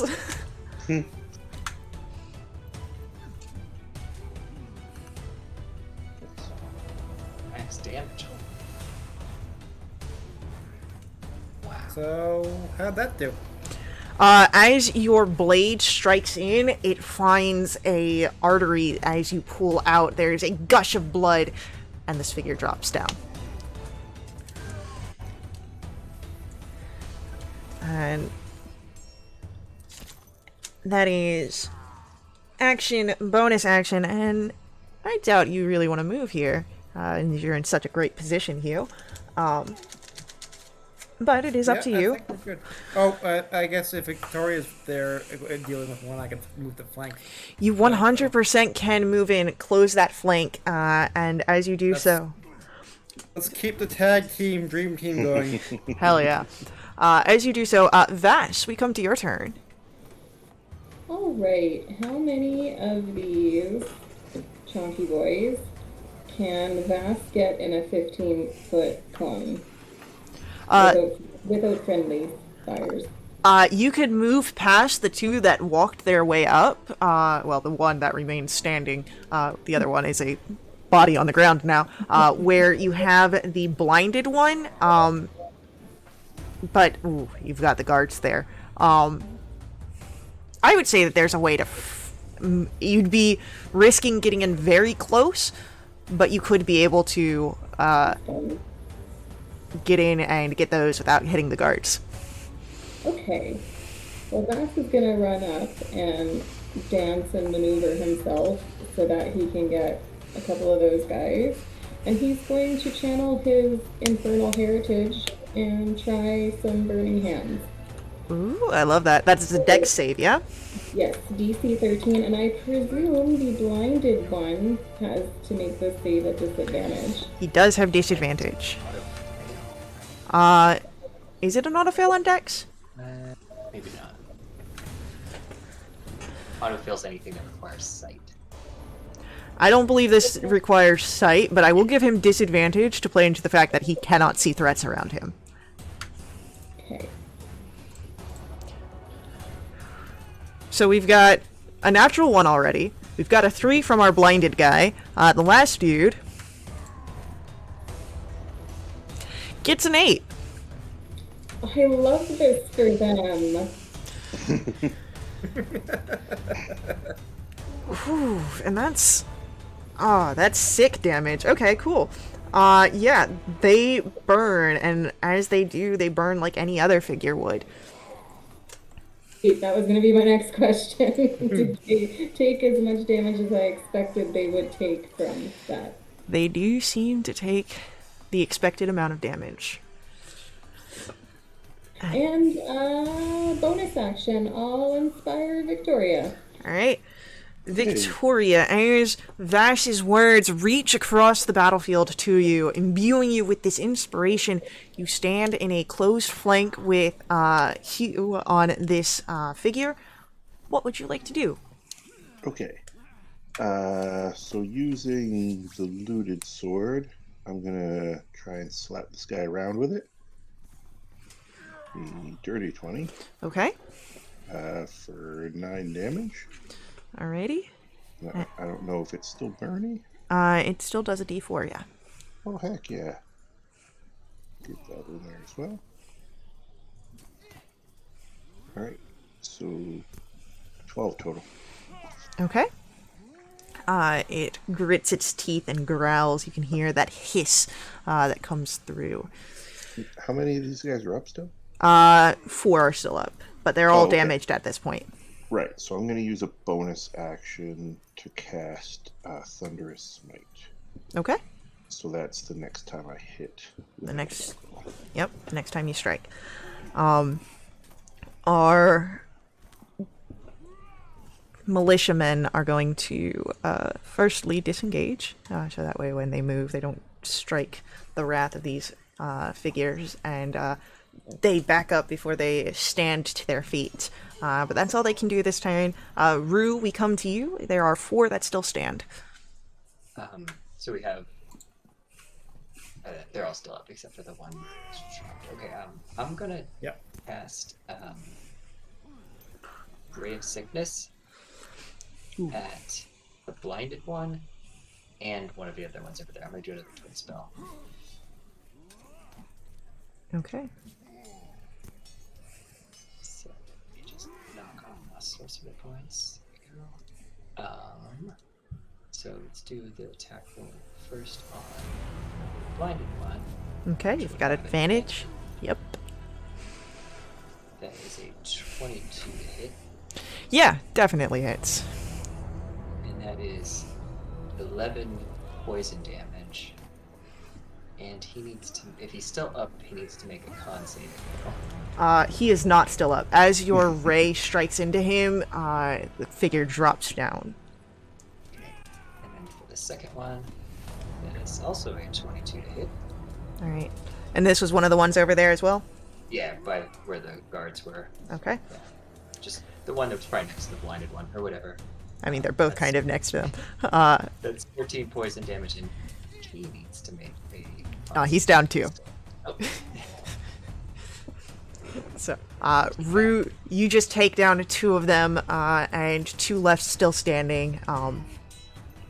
And the one between Hugh and Victoria, unless you do anything on your bonus... No. Yeah, bonus action, Rue. Okay. Then it is going to be their go, and the Draconian between Hugh and Victoria is going to take a strike. Take a strike at you, Victoria, because he recognizes that blade. Maybe not specifically, but enough. An 18 to strike. Oh, needs it, beats it. For 5 points of piercing damage. And as that strike goes through, you've got the other one who was paying attention to Vash until Rue made himself a threat and is going to rush over that way. Vash, I will say you are close enough that if you have a melee weapon, you can make an attack roll for an opportunity attack. Oh, I sure do. I'm going to take my newly acquired scimitar out for a spin. 16 strikes this guy. As he runs away, go ahead and make that damage. Okay. And he does not meet you, Rue, as Vass strikes down and across the back, and the figure falls to the ground. And with that, Hugh, we come to your turn. You are in a flank with Victoria. Alright, I bonus action to reapply Hunter's Mark to that guy and step right into him. Okay.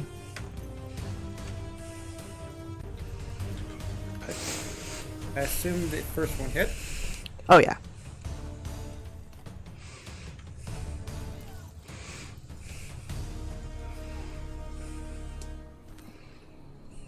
Alright, how'd we do? You're no longer bound to this initiative, as the last of the invaders here drop. However, as this happens, you hear a loud clanking sound from the north. And there is something large and metal making its way towards the city, or towards the village. While you hear this, Rue, I think it's Rue at least. Hold on. I have to check. Uh-oh. No worries. It's nice knowing you guys. Right?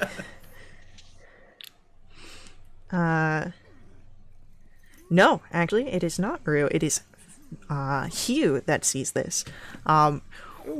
While there is the attention of the sounds, there is something, a light that hits your eye, and it catches your attention. You see, atop the cliffs north of the town are 3 figures on motionless horses sitting within the shadows of the tree. You can make out the glint of light on plate armor, but as you look to alert your companions, they vanish. If you would like, you can roll for me a history check.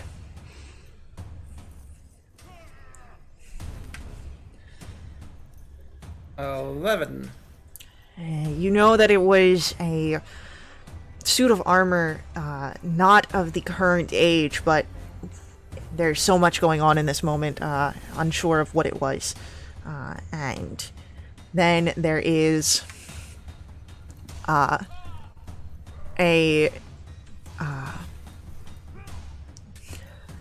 another from within the alleyways between buildings. You see 5 more of these cloaked invaders sprinting towards you, clawed feet gouging the dirt.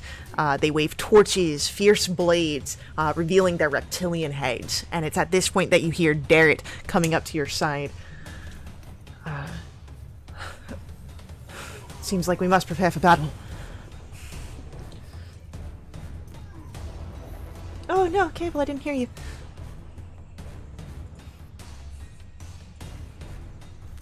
Totally muted. Victoria, how are the bugs?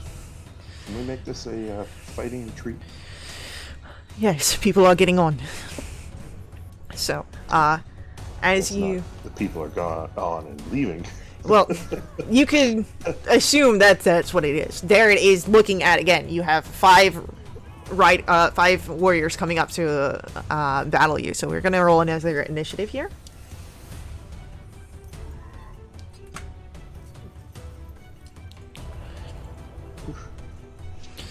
Alright. What a waste of a crit. Oh, no. Alright, so, it'll be Vass, and after Vass, it will be Darrett, and then Victoria, Hugh, Rue, and then our Draconian invaders.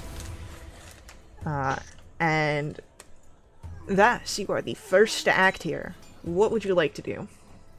Alright, how close together are these fellows? How close together are you hoping for them to be?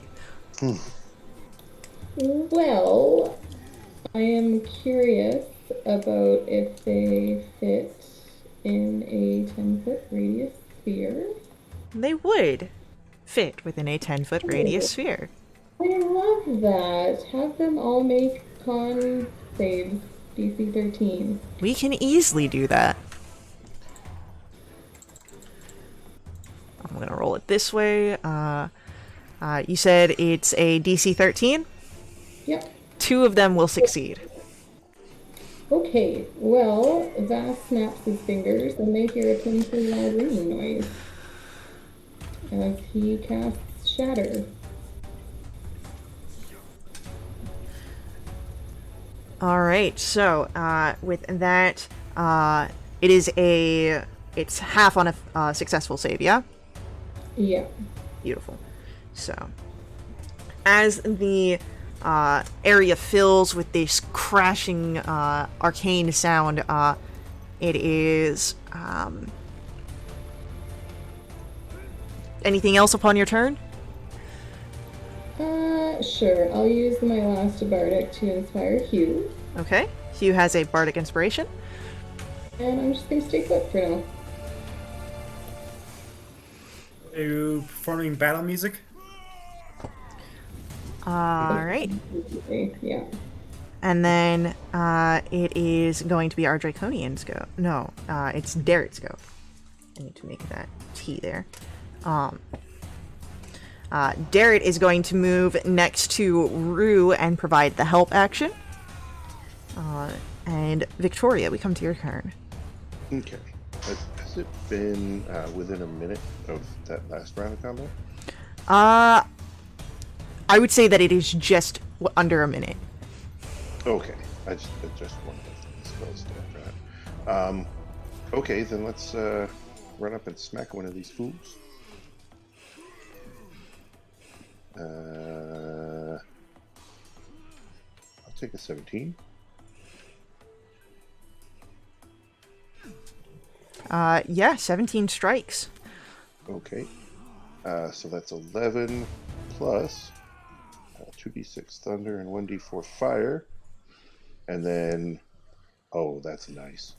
And then, so in a 300 foot radius, there's a crash of thunder. Right. Like this MFer. And as you bring this one, as you bring this sword down, the figure does drop to the street, dead. Okay. And is there anything you use your bonus action for? I don't think. Yeah, you know what? So there's 4 wounded ones here, right? Yes. 4 wounded. You sounded unsure. I was looking at all of your Dragonlance stuff. Sorry, in the chat. Okay. So I'll use my bonus action to cast Shield of Faith on myself, which will give me a +2 AC. Cool. So. And then if I have any movement left to get into a position that Hugh could get a flank off of. Easily you move in as the light of Paladine flows from you and takes a shimmering hold as you cast your Shield of Faith. And Hugh, Nice. we come to your turn. All right, I charge to lay the smackdown on that one that's being flanked. Easily, you slide up, take that swing. Nice. So 18. 18 hits. Oh, I applied. Sorry, it was applying Hunter's Mark to the one I was attacking. Okay, no worries. Yep.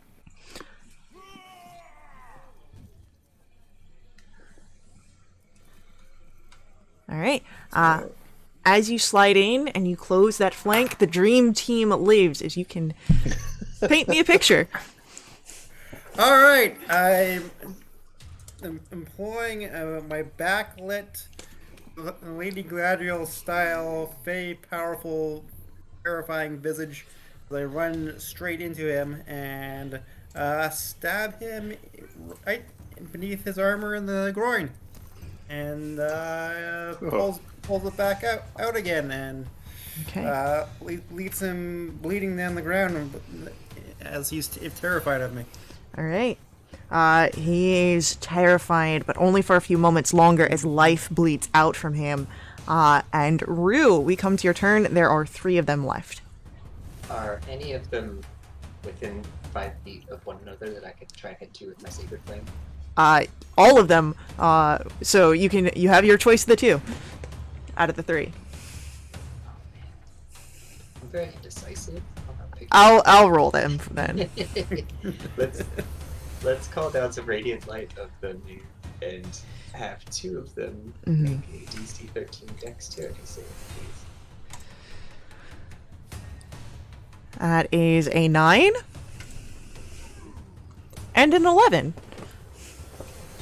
Would you like 1 damage roll for both of them, or Separate damage rolls, please. One of them's taking 8. Okay. The other one's taking 8. Heck yeah. Both of these go down. Oh. And there's 1 left. And anything on your bonus? No. Alright. As Rue, this moonlight fills the air. It is now our Draconian's turn. There's 1 left. And he's sticking to it. He's going to rush forward, and he is going to take a strike. Going for Darrett. As he rushes in.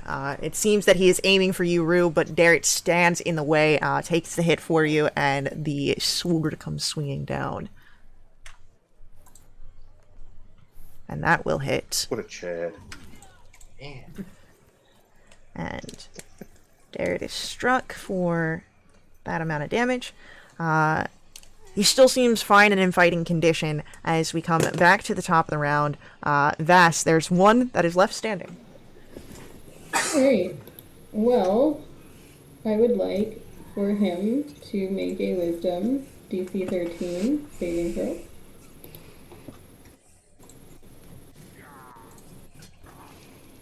That is a massive failure with a 5. Oh, fantastic. I'm gonna. Oh, wow. Wow, really? Really? I guess my insult is not as scathing as I thought it was with my disappears. Off my game. It's not loading all the way through for me. There it is. Ooh. Oh. 1 plus 1 plus 1. Ooh. 3 damage. I've been there. But despite the poor damage, the figure uses its reaction to run. And as it flees from this encounter, you are able to hear the screams of villagers that are still evacuating onto the boats, that ring through the smoke of the now burning buildings around you. And among the screams, there is an unbelievable word that rings clear. Dragon! What? And then you see it coming into view, pitching this way and that, its scales clanking like steel plates. A black beast draws near the wharf, flanked by reptilian invaders. Flames crackle from the beast's gaping maw. And I think with that is where we are going to pause our story. And we will pick up there Bullshit. next week. So, thank you guys. Thank you to our viewers for viewing. Thank you to our players for playing. I hope you guys enjoyed this one as much as I did. I've been excited for this one since we started. I'm very excited for the continuation in next episode. So we'll just hold on to that suspense for a little bit longer. Until then, head over to willthewitch.com. That's our website. It's where you can find all the ways to find us on the internet, all the fun and exciting things we've got going on. And of course, the invite link to our Discord. You also will be able to, while you're on the internet, head over to Sirenscape, who provides all of our background music, our ambiance, our sad trombone. You can find out more about Sirenscape by heading over to their website, sirenscape.com. And I think with that, come on, let's get this just enough. There we go. I think with that, I will say I'll see you guys in the next stream. And as always, may the ever-burning light forever guide your steps. Laters.